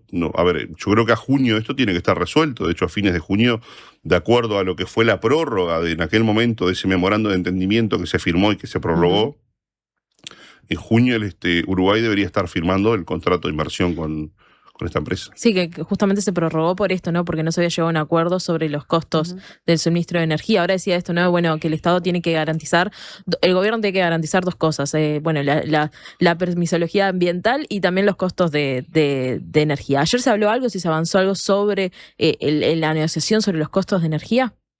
No, ayer no, porque no era con el interlocutor que estaba sentado a la mesa con quien teníamos que hablar de esos temas, ¿no? O sea, no. Pero estaba la ministra Cardona. ¿Cómo? Sí, pero a ver, no fue una reunión donde nos sentáramos frente a Argentina a rendirle cuenta de lo que estábamos haciendo en otros temas que no sean los que nos vincularan con Argentina. Por supuesto que se hizo una referencia al estado de situación del proyecto, se dijo que hay temas energéticos arriba de la mesa, que hay temas ambientales, por supuesto, para seguir adelante, pero no se entró en el detalle con Argentina porque no era el tema de la reunión. Aprovechando que estaba acá en Montevideo usted, con la ministra, por fuera de la reunión de cancilleres, ¿se habló de este tema tarifario?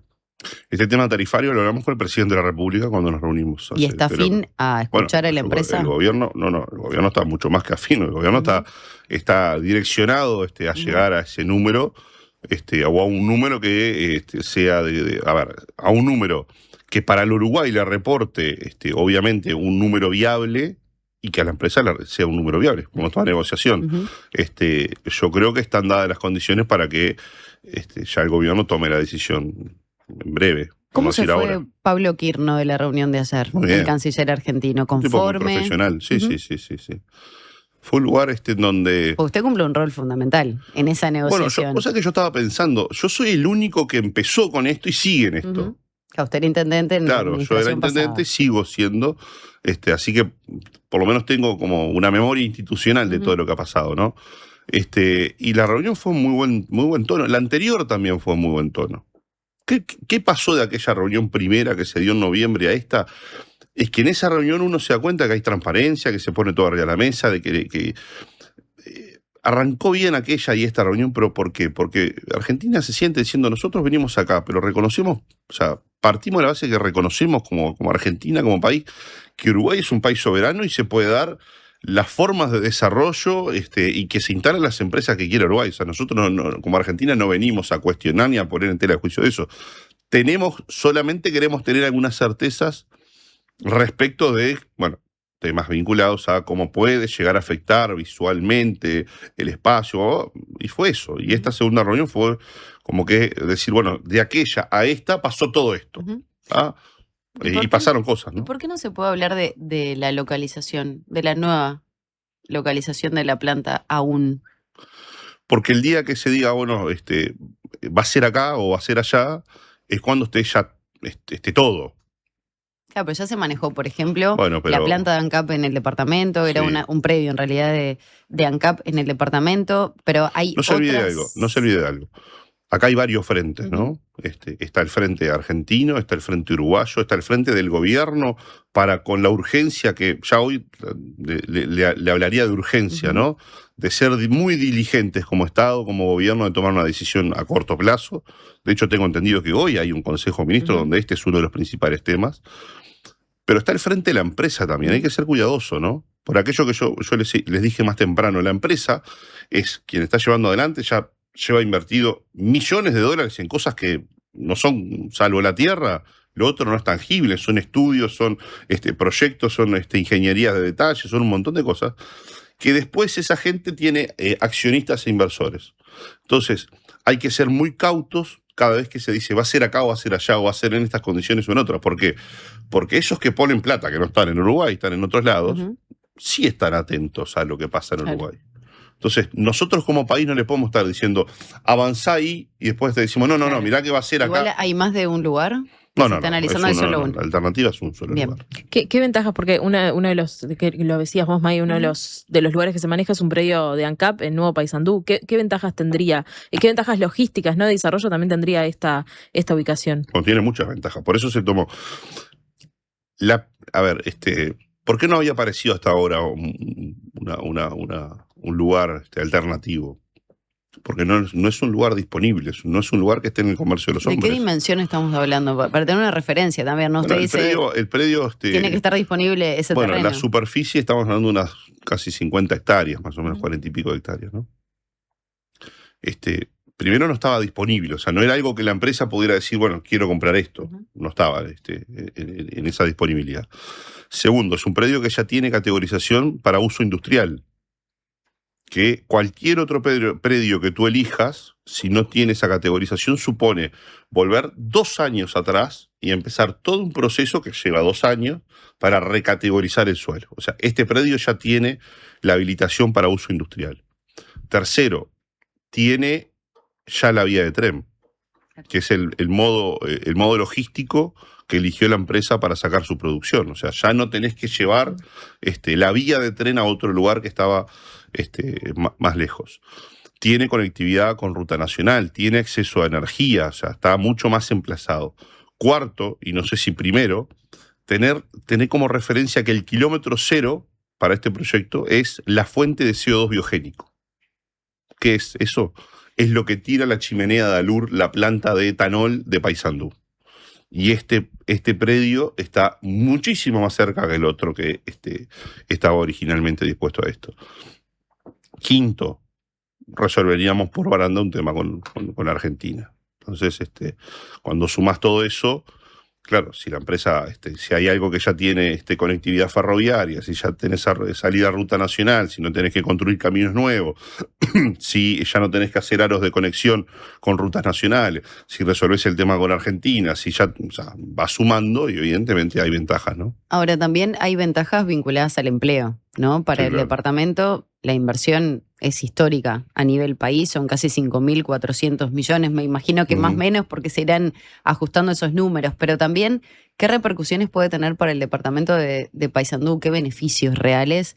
Teniendo en cuenta, bueno, que la actividad y sobre todo la actividad industrial se ha visto afectada en este último tiempo. También pienso en la famosa planta de Portland, ¿no? En las reducciones que se vienen teniendo, en los traslados que se habían señalado. Esto puede también tener cierto convenio con la empresa para poder brindarle personal hacia allí. Son muchas preguntas en una. No, pero a todo, yo no solo hablaría de Paysandú, hablaría del país, ¿no? El país precisa esta inversión. ¿Por qué? Porque con aquello que siempre, que siempre nos dijeron como país de Sudamérica o de Latinoamérica, en donde cada vez que nosotros encontramos las respuestas nos cambiaban las preguntas, este es un tema en el que mientras en el mundo se están haciendo estas preguntas, nosotros ya tenemos muy avanzadas las respuestas, ¿no? Entonces, como país nos pone, y vos decís, bueno, ¿y por qué Uruguay? Que somos unos fenómenos. No, Uruguay tiene condiciones por su matriz energética, por tener casi un 97-8% de matriz energética proveniente de energía limpia. Están las condiciones dadas para que estos proyectos avancen. Entonces, para el país es estratégico este tema. Es un paso más en aquello que comenzó ya hace muchos años. Primero. Segundo, el interior del país también precisa este tipo de proyectos, ¿no? Hoy estamos en un país que está descohesionado, o sea que del Río Negro al norte no hay un solo incentivo que te empuje a instalar algo que genere o que mueva la economía. Esto va a mover, en términos de puntos, el PIB uruguayo. Hoy el gobierno, el actual gobierno no tiene otro proyecto que no sea de esta envergadura. O sea, te lo digo porque me da la sensación como que te tenés que abrazar. O sea, y no es una industria que decís, bueno, mirá, vienen porque vienen con los desechos de otros lugares. No, es una industria limpia. O sea, su vocación es generar algo que va a cubrir un mercado que demanda, exige, a través de certificaciones, energía limpia. Y en materia de empleo, por supuesto, estamos en un departamento que tiene una memoria industrial, una memoria fabril. Fuimos forjados al influjo de paicuero, de pailana, de pili, de aceiteras, de azucareras. O sea, hay una memoria, el músculo nuestro todavía, obviamente, es industrial. Y que venga de la mano de una industria, de una nueva generación, nos parece imponente, ¿no? Pensando en esto, ¿no? El impacto que va a tener que dice que va a tener para el país, pero también para Paysandú particularmente, en todo esto, en medio de que se prorrogó el plazo para firmar el contrato de inversión, sucedió esto con la planta de Baigorria que se iba a instalar en Durazno y que finalmente el gobierno, este parque solar, decidió trasladar a Río Negro, esta inversión de UTE. Primero, consultarle qué opinión tiene sobre esto que sucedió con el intendente de Durazno, Felipe Algorta, y esta relocalización que se dio no de lugar sino de departamento, y si en algún momento también pensó que algo similar podría ocurrir con la planta de HIF Global, en medio de todo esto también, ¿no? De lo que venía diciendo al principio, tenían que suceder ciertas cosas para que esto se concretara. Lo del hidrógeno verde responde también a una ventana de oportunidad, ¿no? Que es, a partir del 2030, Europa va a empezar a consumir combustibles de origen verde, incluso específicamente vinculados al tema de hidrógeno verde. Entonces, Uruguay no tiene margen para tomarse tiempo, como a veces nos tomamos tiempo para muchas cosas. Uruguay no tiene margen para tomarse tiempo en esto. Porque mientras nosotros abrimos el libro y vemos si vamos para acá o vamos para allá, esta y otras empresas, no estamos solo en el mundo, ¿no? Esta misma empresa tiene proyectos en Brasil, tiene en Chile, tiene en otros lugares. Y quédate tranquila que si ven que en otro lugar avanzan un poco más que acá, van a decir muchas gracias Uruguay, seguimos con el proyecto de tal país y bárbaro. Entonces, Uruguay tiene una ventana, el mundo tiene una ventana de oportunidad. Uruguay la tiene, lo que no puede hacer es dejarla pasar a la ventana de oportunidad. O sea, no creo que estemos en condiciones de decir, ya no va a ser este proyecto puntual en Paysandú, va a ser en otro lado. No creo que tengamos margen para eso. Y lo que pasó puntualmente con Durazno, o sea que a mí, lo voy a opinar muy de afuera porque no conozco la minucia del tema, ¿no? Me parece que son de esas cosas que ameritaban antes de tomar decisiones de un lado y del otro, ameritaban sentarse y conversar bien. Me parece que son de esas cosas que a mí me quedó esa sensación. ¿De que no sucedió? De que, no sé, me parece que ahí pasó algo de arrebato en algún momento, de que alguien dijo, no va a ser acá, va a ser allá. Claro, y que capaz que si esto se hubiese conversado no se hubiese dado. Me parece que ahí, sí lo que hablé con el intendente Algorta, me parece que corresponde una charla con el presidente de la República para que pueda reconsiderar, o sea, porque nosotros estamos todos los días, los intendentes estamos todos los días viendo a ver qué más podés hacer por tu departamento. Entonces, ¿cree que la localización debería volver desde su opinión personal, no? Porque obviamente que es una cuestión de intendencias, pero sí. debería volver a feliz por el amigo de Río Negro, pero me parece que si se generó una expectativa que es legítima en poder hacer ahí, y si efectivamente hay margen para decir, mira, acá no, capaz que 500 metros para allá, sí, me parece que es atendible, ¿no? Me parece que ameritaría poder ser reconsiderado, ¿no? Le dejo una pregunta ahí, picando para que me la responda después de la pausa. ¿Esto con Vidalín hubiera sucedido? No sé. Por eso me parece que faltó un poquito de el gobierno. El gobierno debería haber, me parece, ir convocado al intendente y decir, che, ¿cómo nos entendemos con este tema? Y se resolvía ahí, ¿no? Uh-huh. Pero son de esas cosas que me parece que una tras otra se dio y cuando quisiste acordar ya te dijeron, mira, no va a ser acá, va a ser allá. Olivera, hacemos la pausa y seguimos hablando tal vez de temas un poco más político-partidarios, de la manera que han elegido algunos representantes de ser oposición dentro del Partido Nacional y también algunas rispideces que se han generado en la interna nacionalista. Hacemos la pausa y ya volvemos. Redes y vías de contacto. Presentó Carper, tu Chevrolet marca Carper. En Anda lo damos todo y los propietarios nos hacen todo tipo de preguntas. Para alquilar mi propiedad con Anda, ¿tengo que ser socia? No tiene por qué. ¿Pero puedo serme socia? Puede. ¿Y qué gano? Puede pedir adelantos de alquiler y cobrar varios meses juntos. Taca, taca. Soy propietario. ¿Qué me dan? Poder cobrar en fecha todos los meses. ¿Me sirve? ¿Un cafecito? Bueno. No hay garantía como la de Anda, porque es la que da más beneficios y descuentos a inquilinos y más seguridad a propietarios e inmobiliarias. La garantía más aceptada del país, la número 1. La más conveniente. Sí, en Anda lo damos todo. Todo empezó con una idea que Cecilia y Juan pensaron para su barrio. La presentaron al presupuesto participativo, la gente la votó y hoy la comunidad entera la disfruta.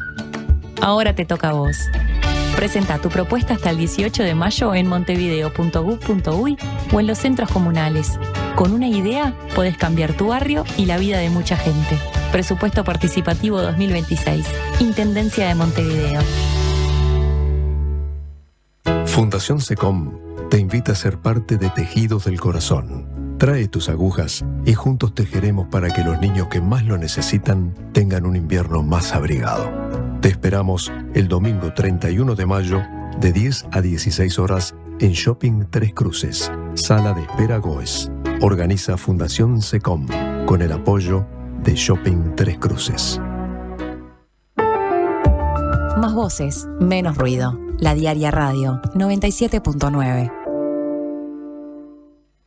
Buen día, acá Leo desde Colonia, los escucho siempre desde el laburo, gracias por la compañía todas las mañanas, y aprovecho a mandarle un saludo a mi mejor amiga Belu, que estoy esperando que me venda el Swift. Dale, Belu, dale. Cuando compras un Suzuki 0 kilómetro, los futuros compradores vienen incluidos. Lleva el tuyo vos también y asegurate la reventa. Visítanos en suzuki.com.uy o en cualquier concesionario del país. Suzuki te entiende.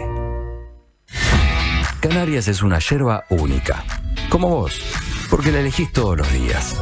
No importa si es la original, especial, serena, la que tiene jengibre, la que tiene centella y ahora la suave. Vos elegís la que más te guste. Y ahora cada una tiene un nuevo envase, porque Canarias es la yerba de mi país. Llega a Uruguay la obra que conmovió al mundo, La Ballena, protagonizada por Julio Chávez, con dirección de Ricky Pashkus. 20 de julio, en Auditorio Nacional Adela Reta, una historia profunda sobre amor, empatía y redención. Entradas en Ticantel. Produce Piano Piano.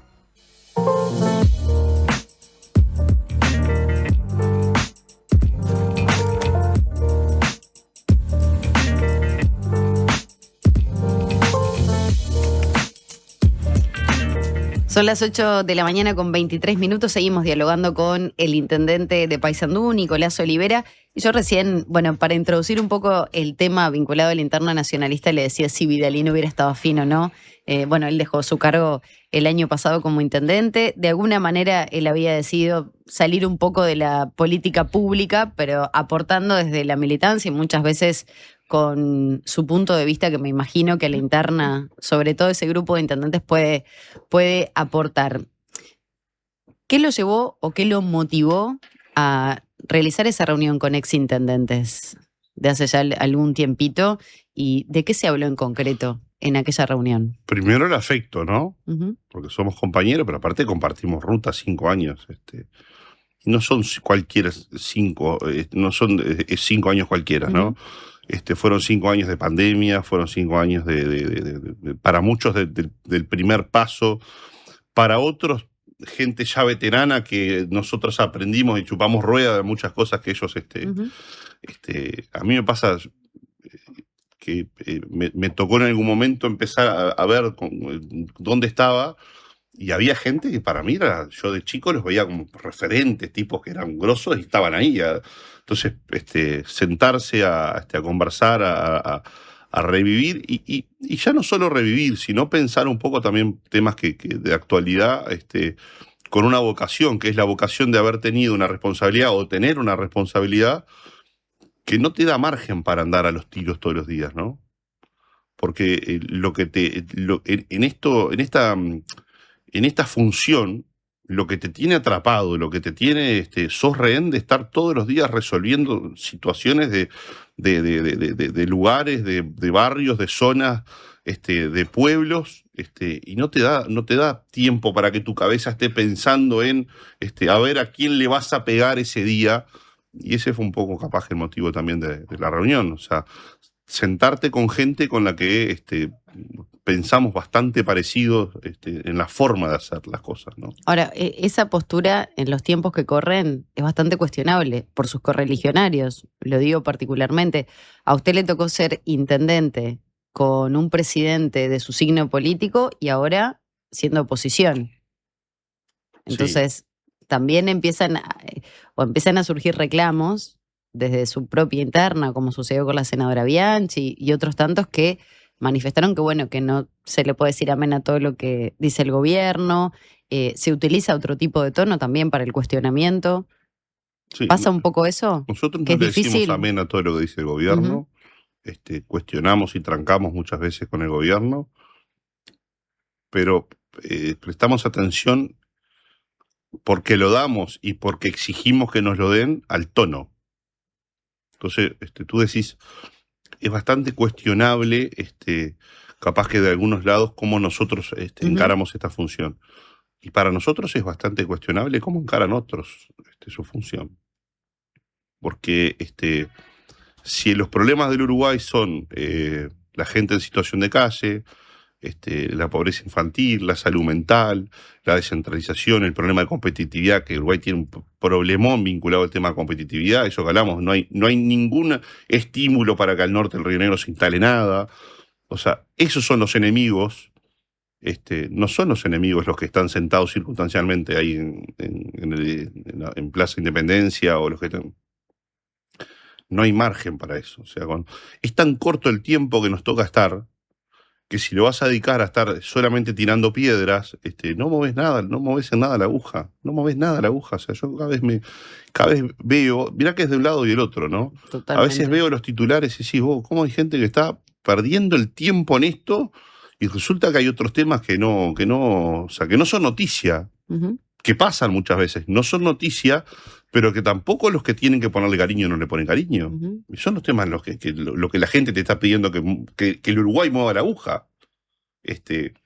Y vos decís, yo a veces nos sentimos un poco solos, ¿no? En ese con discurso, en esa con ese grupo de exintendentes, con otros y con otra legisladores. gente más que tiene esa vocación. Porque, ¿qué pasa? El sistema te empuja también. Sí, el claro. sistema te empuja a que nosotros somos blancos, yo soy blanco, y después, ¿qué es lo próximo que me toca hacer dentro de mi partido o dentro del sistema? Va a haber una interna. Va a llegar un momento que va a haber una interna partidaria. ¿Quién vota en la interna partidaria? Y votan los blancos. ¿Y qué pasa? ¿Cuál es la sensibilidad que se pone de manifiesto en esa elección? Y bueno, tus compañeros votan compañeros que quieren ver que vos seas el más duro de los duros contra el otro. Porque tu misión, y está ese estereotipo, ¿no? Tu misión como buen blanco es ser duro con el otro que está enfrente. Y yo creo que mi misión como buen blanco es todos los días dar todo lo que tengo para ver cómo resuelvo los temas que la gente me pidió que resuelva. No gasto un segundo en pegarle un palo, salvo que se lo merezca el palo el otro, porque está conspirando, está haciendo algo que no ayude a ese objetivo principal. El otro día tuve un cruce, abordé el tema situación de calle con el ministro Civila. Me parece una política errática la que se da, pero viéndola desde el problema. Viéndola de decir, vos, si esto sigue así, no está bien, vamos a buscar otras vueltas o ver dónde están otras responsabilidades, pero no el palo por el palo. Y dentro del Partido Nacional hay palo por el palo y no se está colaborando en mejorar la calidad de vida de los uruguayos. No, yo creo que cada uno tiene su rol. A veces muchos se quedan con el rol de la oposición. Dice, yo soy oposición, mi misión es estar viendo qué es lo que el otro hace y donde te equivoques te mato. ¿Pero sin hacer o haciendo? Bueno, yo creo que hay muchas formas de hacer. Me parece que esos compañeros hay muchos compañeros pendientes de solo ese rol. Y nosotros lo que venimos diciendo es, nuestro partido no es solo oposición, es gobierno también. Si en 14 departamentos somos gobierno, no se olviden de ese tema. Y a mí lo que me preocupa, y de hecho estamos llevando al directorio ese tema, es la agenda. La agenda de nuestro partido no puede ser una agenda reactiva. Porque la agenda entonces termina siendo la del gobierno y la del Frente Amplio.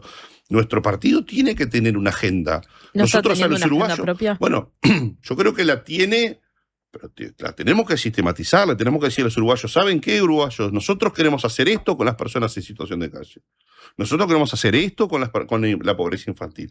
Nosotros queremos hacer esto con la competitividad. Nosotros queremos hacer esto con bajar el costo del costo de vida de la gente. Nosotros queremos hacer esto con seguridad. Porque yo no me siento identificado con un modelo reactivo, donde soy lo que no es el otro. No, soy lo que soy. Y nuestro partido tiene 190 años de vida, este año lo cumple, y tenemos principios, tenemos valores y tenemos ideas. Bueno, eso hagámosle ver a la gente cuáles son nuestras ideas, cuáles son nuestras causas por las que estamos dispuestos a dar todo. Eso me parece que tiene que estar sintetizado, tiene que ser digerible, y que no todos los días la agenda nuestra esté solamente ocupada por la crítica o el palo al otro, ¿no? ¿El vínculo del gobierno central con las intendencias viene siendo bueno? En términos generales, bueno, justamente con Paysandú entiendo que sí, porque de hecho en medio de toda esta negociación creo que ha habido todavía más reuniones y más contacto entre Presidencia de la República y su departamento. Pero en líneas generales con el resto de las intendencias viene viendo un buen diálogo, ¿cómo, o qué le han transmitido sus compañeros de otras intendencias? El diálogo es necesariamente bueno.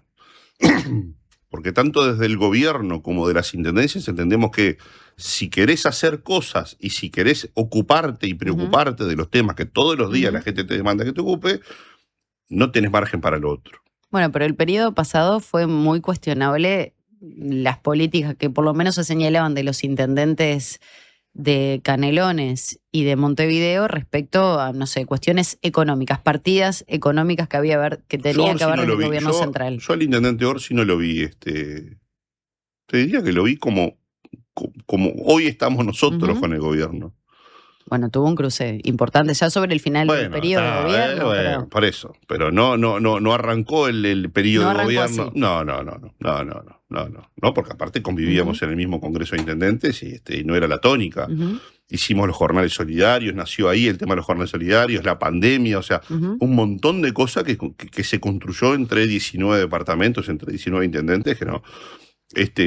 Quizá la Intendencia de Montevideo era la que más replegada estaba en ese tema, pero te digo que es necesariamente, el tono es bueno. Mirá que hay muchas cosas con las que no estamos de acuerdo y se las decimos al gobierno.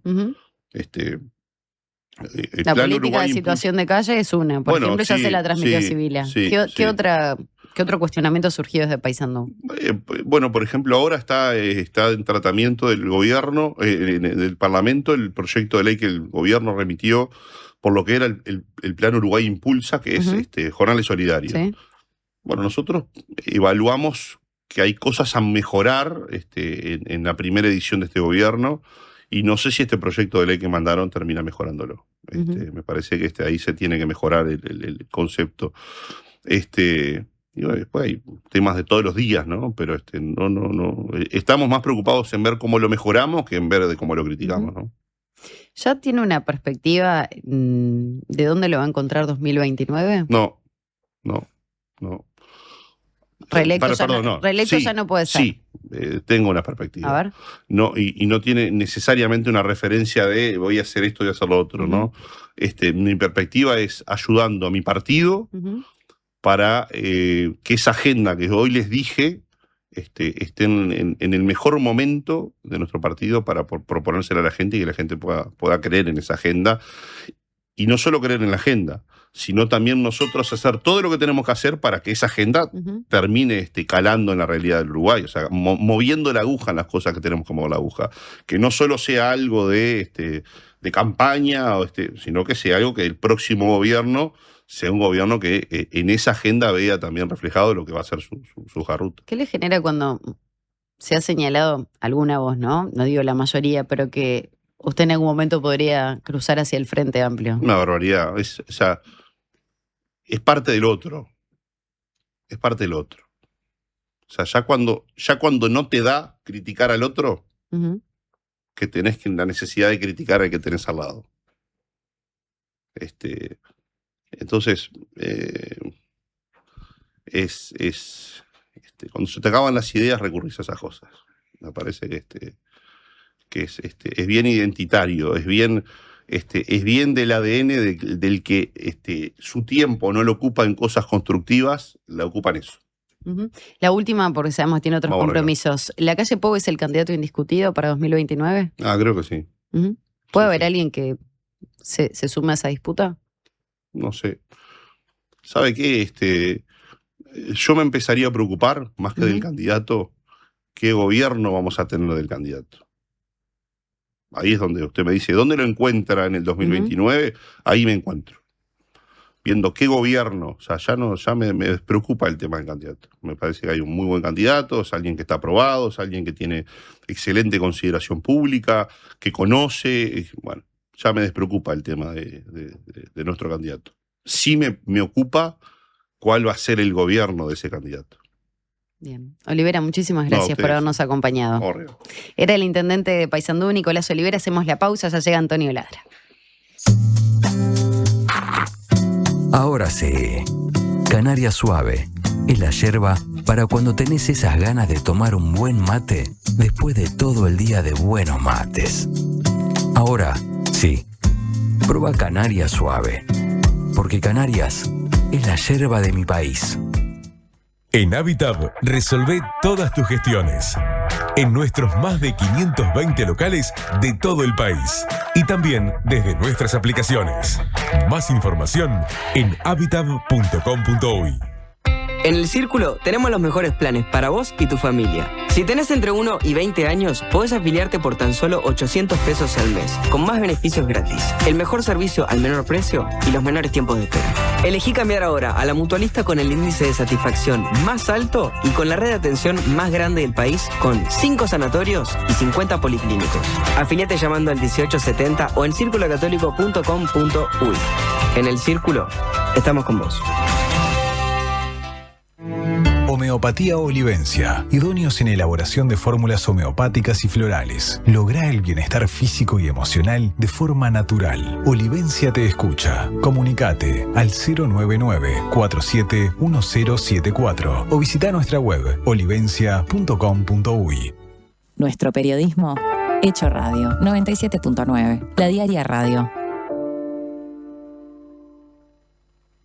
UTE presenta Pequeños Grandes Consejos de Túnicas en Red. ¿Sabías que puedes ser más eficiente con tu heladera? Antes de abrirla, pensá qué necesitas sacar. De esta forma, evitamos pérdidas de energía. Al momento de cerrar la heladera, fíjate que la puerta quede bien cerrada y que los burletes estén sanos para que el cierre se mantenga hermético. Que no entre el calor a la heladera. Lo probamos en casa y funciona. UTE, avanzamos con energía.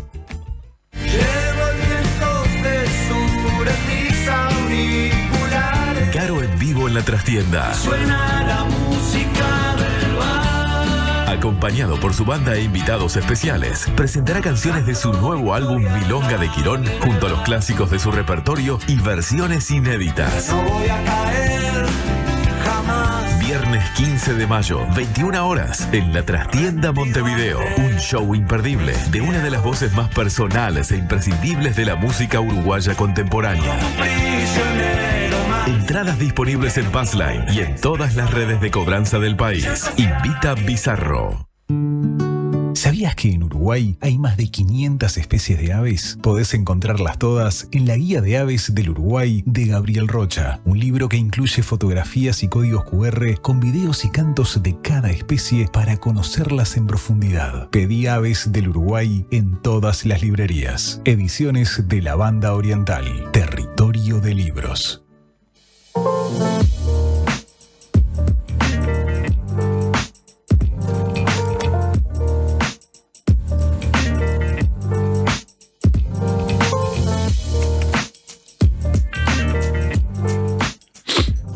8 de la mañana con 40 minutos. Hoy le dijimos a Yamila, quédate, que tenemos tiempo, así podemos analizar esta situación que ya veníamos charlando desde el día de ayer, ¿no? ¿Vinculaste? O a partir de este proyecto de ley. Claro, que se quede, totalmente. Mira, ya te vamos a preguntar si no te afecta directamente. Sí. Por ahora no. La cuestión de los monoambientes, ¿no? Este tema que ayer charlábamos con el senador Gustavo González, ¿no? Sí. Este proyecto que lo que pretende es aumentar el metraje de los monoambientes y en realidad eliminar el concepto de monoambiente, sino que ya tenga un dormitorio y que se incluya dentro de la ley de vivienda promovida, o por lo menos que este aspecto se modifique dentro de esta ley que de hecho está vigente hace muchísimo tiempo y que había sufrido algunas modificaciones. ¿Cuál es la situación, Antonio, respecto a esto? ¿Cómo afecta realmente a la población? ¿Le llega esa política o no? Bueno, mira, yo hice un cuentito con esto. A ver, me encanta. Se titula Un pedacito de ciudad. Y voy a empezar con una escena muy sencilla. Un monoambiente en el barrio Cordón. Son 20 y pico de metros cuadrados, entonces hay una cama, una mesa, una cocina mínima, una kitchenette, ¿no? Y una ventana a una calle, en el mejor de los casos, si es al frente, con ómnibus, motos que se pueden ver de allí, estudiantes apurados que caminan, ¿no? El Cordón y sus alrededores, porque en el centro, Barrio Sur, Palermo, Parque Rodó, es eso. Son lugares donde hay muchos centros de estudio, entonces uno puede ver las mochilas, las laptops, los apuntes bajo el brazo, el trajín de la facultad de los muchachos que están yendo de un lado para el otro, Facultad de Derecho, Facultad de Psicología, Facultad de Humanidades, que incluso tiene una nueva sede en construcción, la Facultad de Información y Comunicación, Facultad de Ciencias Económicas, el Instituto Nacional de Bellas Artes, la Escuela Universitaria de Música, la ORT también, el centro, la ORT del centro, la Universidad de la Empresa. Bueno, pero tomemos el barrio Cordón por excelencia, que es el barrio universitario por excelencia. De hecho, así venden los apartamentos, ¿no? Te dicen... Y que además fue una zona donde se promovió mucho la ley de vivienda totalmente promovida, ¿no? Cambió muchísimo como es la zona. Sí. Y en el lugar hay miles de jóvenes que sueñan con dar el primer paso allí, irse de la casa de la familia, ir a vivir solos. La pregunta que hoy me hago es bien concreta. ¿Cuánto cuesta de verdad ese primer techo ahí en el Cordón? ¿Y para quién se está construyendo ese monoambiente que la publicidad, como decía, vende como ideal para el estudiante? Uno ve y ve los carteles que dice ideal para estudiantes. Si uno mira los avisos de alquiler también, también es muy claro lo que hay allí, ¿no? Un monoambiente en el Cordón.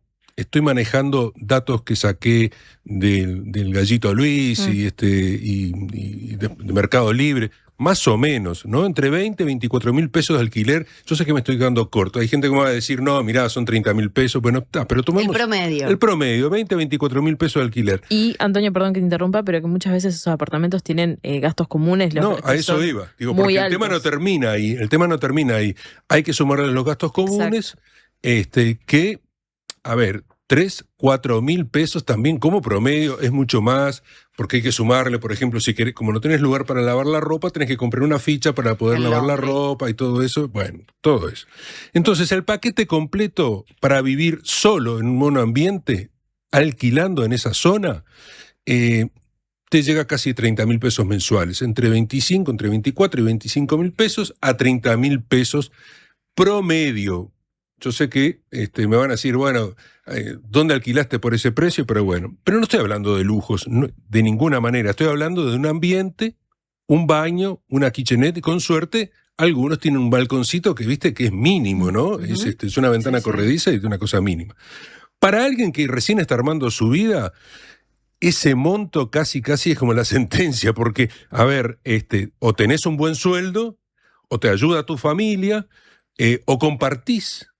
O si no, te tenés que ir a vivir a un lugar más alejado. Y siempre en esta ecuación tenés que tomar en cuenta los costos de traslado, el ómnibus, y tomás en cuenta todo eso y decís, bueno, si yo gasto tanto con el bondi, con el ómnibus, y a veces si llego tarde tengo que tomar un taxi o un Uber, bueno, lo tengo que poner en esa cuenta. Tenés que hacer esa cuenta milimétricamente, ¿no?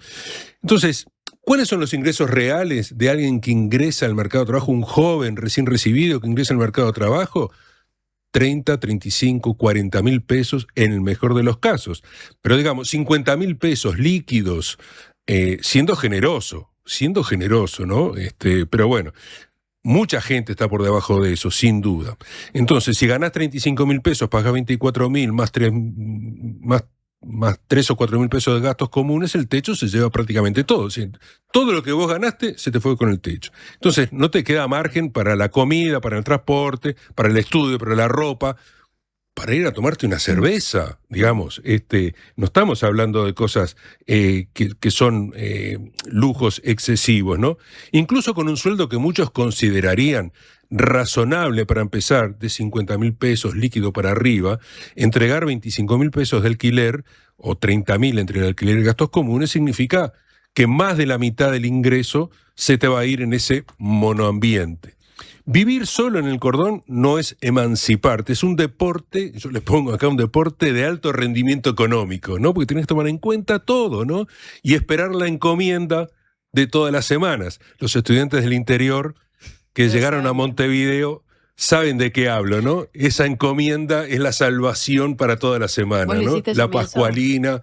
Sí, igualmente yo iba bastante seguido, entonces era más porque fácil. Te quedaba cerca. Claro, porque yo estoy cerca. Pero imagínate un estudiante de Artigas. De Artigas, un estudiante de Salto, de Paysandú. Por suerte se ha ido descentralizando también todo eso. Pero no están todas las carreras tampoco. Pero no están todas las carreras. Y además es también cierto que la capital atrae, tiene otra vida cultural, tiene una cantidad de cosas, y el joven cuando se quiere emancipar, me parece bárbaro además, se quiere ir de todo, es decir, se quiere ir, salvo algunos, ¿no? Que les tira el terruño, pero se quieren ir de ese lugar donde lo vieron nacer, donde lo conocen todos, quiere empezar de vuelta, quiere ser un anónimo que empieza nuevamente, ¿no? Entonces, ¿cuándo empieza a aparecer el tema de la vivienda promovida? Se presenta como un actor que es la solución para todo esto. Incluso tuvo modificaciones la ley de vivienda promovida también en este camino, ¿no? Pero bueno, la idea fuerza de esto era exoneraciones fiscales para que el mercado construyera vivienda para los sectores medios. En teoría, más edificios, más ofertas, precios más accesibles. Y efectivamente, lo que estábamos hablando recién, si uno camina por el Cordón, por el Parque Rodó, por el centro, ve esa multiplicidad, ve las obras. De hecho, acá al lado tenemos una que está empezando a hacerse. Ya, incluso se está empezando a hacer en lugares donde habitualmente no se hacía, es decir, se está extendiendo, ¿no? Uno empieza a ver la Blanqueada, empieza a ver otros lugares que empieza a crecer, ¿no? Bueno, entonces uno ve allí que esos carteles, que te hablan de los amenities, del parrillero, del laundry, del pequeño gimnasio, etcétera, pero todo eso tenés que poner. Si no, no podés, tenés que sacar la fichita, ¿no? Entonces, el estudiante quiere estar cerca o joven profesional, recién recibido, cerca de las facultades. Y algo que es lógico, Antonio, ¿no? Porque muchas veces se dice, bueno, pero ¿por qué no te vas más lejos? ¿Por qué quieres alquilar en el centro? Pero también es eso. Bueno, es acá una llega un cuestión de mensaje en tiempo. esa línea. Dice que, bueno, capaz que dinero puedes incluso hasta llegar a pedir y que te colaboren con el alquiler, pero el tiempo es fundamental, no te lo da nadie. No, y además para ahorrar en el transporte. El transporte no es bueno. No es bueno porque los tiempos, de hecho, eso es lo que se está hablando, ¿no? Pero los tiempos de traslado empiezan a ser importantes. Entonces, vos tenés que dedicar por lo menos 1 hora de tu vida en la mañana, 1 hora en la noche, para ir y volver de tu lugar de trabajo. Tenés que llevarte la viandita, yo qué sé, Decímele a mí todo que eso, viajaba ¿no? de Canelones todos los días, me tomaba 4 ómnibus por día. Un interdepartamental y un urbano. Bueno. Vamos a ver el precio de venta, ¿no? Porque ahí también la película cambia de género, como yo decía que era algo como es como una película. Bueno, acá veremos. Los datos recientes muestran que en el régimen de vivienda promovida el precio promedio de un monoambiente supera los $90.000. Supera los $90.000. Y en barrios como Cordón, donde también te podés mover con mucha comodidad porque tenés transporte para todos lados, ya alcanza los $110.000 cuando no es más. Y además yo debo decir otra cosa, ¿no? Son viviendas donde los nuevos métodos de construcción ya no son los que conocíamos de la época de nuestros padres o abuelos, sino que son estas placas que hay ahora que se escucha absolutamente todo lo que se habla de un lado del otro. Doy es fe de una ello. cosa que perdés la intimidad, ¿no? También, $100.000 por un ambiente, eso es lo que te cuesta. $100.000 por ese primer techo, que en el folleto aparece pensado en los avisos para una sola persona. Pero pongamos el sueldo arriba de la mesa, $50.000 líquidos. Al año, redondeando, $600.000. Si lo pasamos a dólares, $15.000. Entonces, compará con un ambiente, $100.000 en el Cordón, necesitas 6 años juntando todo ese dinero Sin gastar un peso en otra cosa para llegar a comprarlo. Es cierto que están los préstamos que te dan el sistema bancario, pero para eso tenés que tener garantías, tenés que tener un respaldo, toda una cantidad de cosas. No es fácil para te alguien. sale como un poquitito más. Y te salen, no, porque tenés que pagar intereses, no sé qué. Pero además es cierto que es difícil para un joven que recién empieza a tener todo eso. Ya generalmente, bueno, las familias, no sé si lo tienen, lograr todo eso se hace difícil. Entonces, 6 años para quien quiere comprar ese apartamento sin gastar en otra cosa, es decir, poniendo todo lo que gana en eso, ¿no? Entonces, el estudiante, el mozo, el pasante, el docente joven que vive ahí en el Cordón no está comprando apartamento, está pagando un alquiler, en definitiva. Bueno, y quien compra ese monoambiente de vivienda promovida en general es otro. No es el joven de clase media, es otro. Y acá aparece el corazón social del asunto, ¿no? Lo llamo así. ¿Quién es el que está del otro lado del que compra, no? Y miremos la letra de los avisos, hay que ver los avisos. ¿Qué es lo que dicen los avisos? Ideal para inversión, excelente renta asegurada, muy buscado por estudiantes. Entonces está dirigido ¿a quién? Al que tiene dinero Y quiere invertir. y quiere invertir y dice, mira, yo voy a alquilar acá, es seguro, siempre se dice los ladrillos son seguros, todo eso, bueno, invierto acá y lo alquilo, ¿no? Entonces la vivienda promovida funciona de hecho como un buen negocio para quien tiene capital. Comprar un monoambiente con beneficios fiscales, lo alquila a un público estable que sabe que hay, que son los jóvenes que llegan al barrio todos los años, se garantiza una renta, lo tienen, porque además ahora, yo me estaba acordando, y voy a decir un nombre que para ustedes no debe decir nada, Mauricio Krieger, que era del Frente Nacional de Inquilinos. En un momento acá, cuando el alquiler, la vivienda era muy problemática, yo me acuerdo que él era uno que hablaba, era un abogado que tenía su estudio por acá, por la Ciudad Vieja, que hablaba mucho del tema de los inquilinos y de la situación del inquilinato, de la gente que estaba alquilando. Entonces, ahora... y se hablaba de las garantías, por ejemplo, que era muy difícil aquello de conseguir una garantía, alguien que te garantizara, sobre todo, por ejemplo, ya que tenemos cantidad de migrantes que llegan, ¿dónde consiguen la garantía gente que recién llega? ¿Te das cuenta que se le hace muy difícil conseguir eso? Por eso terminan en pensiones. Y por eso terminan en pensiones, y entonces, entonces... El estudiante, trabajador, joven, que negocia garantías, ajusta los números, acepta vivir en esos 25 metros cuadrados siempre que le cierren dos condiciones. La cercanía de la facultad, de su trabajo, la cercanía con su novia, su novio, lo que fuera, tener su movimiento que se haga en ese lugar donde no tenga que gastar en otras cosas, ¿no? Su vínculo con la vivienda promovida es del inquilino, no del propietario beneficiado por la política. Ahí es donde el discurso y la realidad se empieza a desencontrar. Se nos dice, bueno, estamos construyendo para los sectores medios, pero los precios y los salarios sugieren que al menos en estos segmentos chicos, como los monoambientes, se está construyendo para los inversores, no para los jóvenes, no para como es, quién quiere alquilar o quién quiere vivir allí o quiere tener. Y el barrio Cordón es un buen ejemplo de lo que estamos armando. Son barrios que cambian, ¿sí? Cambian la piel, uno lo mira, va caminando por el Cordón, uno que ha estado por allí y ve cómo ha cambiado ese barrio de alguna manera. Ve más edificios, más servicios, aparecen los supermercaditos, todo eso, ¿no? Pero bueno, hay una generación que ve como la vivienda propia se le está yendo cada vez más lejos, que no llega, ¿no? Entonces, y la vivienda promovida ahí en ese lugar es el símbolo perfecto, ¿no? Entonces, la pregunta que nos queda como sociedad, que puede ser incómoda esa pregunta, pero que es necesaria hacerla, una política de vivienda no debe medir su éxito en metros cuadrados, en los metros cuadrados construidos y en montos de inversión, sino la debe medir en la cantidad de personas que lograron efectivamente dejar de vivir colgados en pensiones o vivir de favor, en un cuartito que logran alquilar y conseguir un techo propio en el barrio donde estudian y donde trabajan. Porque al final del día, lo que está en juego en ese monoambiente mínimo de Cordón no es solo un negocio inmobiliario, es la posibilidad o no de que un joven pueda decir alguna vez, este pedacito de ciudad también es mío. Muy bien, Antonio, la verdad que sumamente interesante, Yami, ¿no? Sí. Vos tuviste la experiencia de estudiante viviendo acá en Montevideo. Sí, pero así es la carrera, ¿no? Claro, eso te iba a decir. Yo pensaba, bueno, los que llegan y se les va todo el sueldo en ese monoambiente, ¿y qué pasa también con los que no llegan al monoambiente? Claro.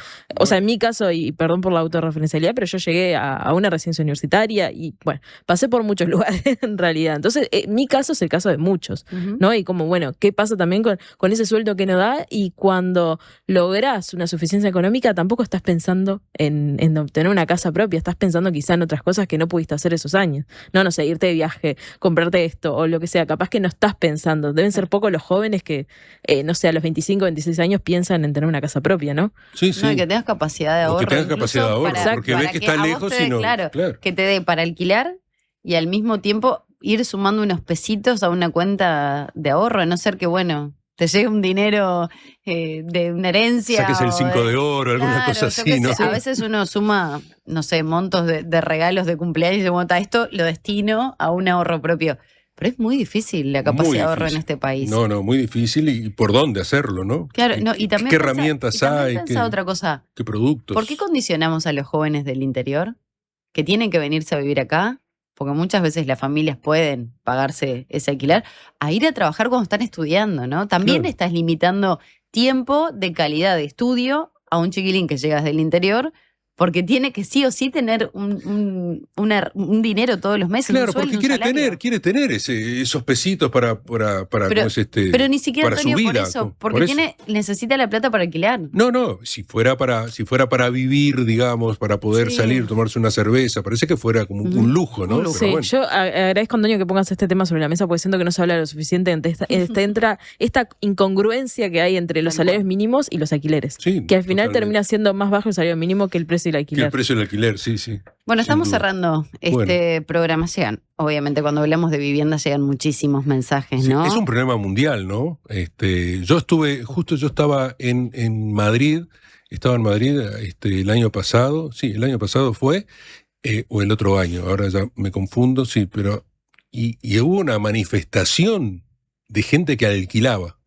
Mira. Una manifestación, porque Bueno. en Madrid es terrible, ¿no? En Europa es muy difícil el tema de poder alquilar. Entonces, en general, se comparte, ¿no? Son viviendas, apartamentos donde viven 4 o 5 y ahí comparten el alquiler, ¿no? Ya nos tenemos que. Ya lo nos tenemos vamos. ahí. Pronto a está, Martín y pronto. a Mari.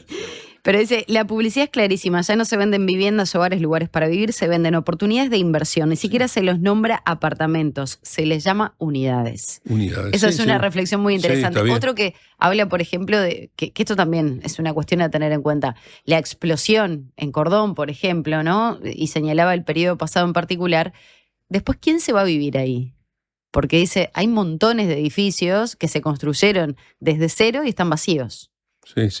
No, está lleno. Yo siempre que lleno. veo que se siguen construyendo edificios, la gente se va a vivir ahí. Digo, ¿de dónde sale la ¿De gente dónde sale? para ¿De dónde habitar sale? esos Claro. lugares? Sí, supuestamente, si no, por ejemplo, se utilizan para inversión y se alquilan por Airbnb, todo eso, entonces funcionan en el verano, ¿no? Ujú. Pero eso es una Bueno, cosa que es así. Tincho y Mari, les toca a ustedes leer todos los mensajes porque no tenemos tiempo. Siguen Bueno, llegando en montones. Así que, bueno, los vamos a dejar con la mañana de la diaria. Nosotros nos reencontramos mañana. Gracias. Vamos. Chau.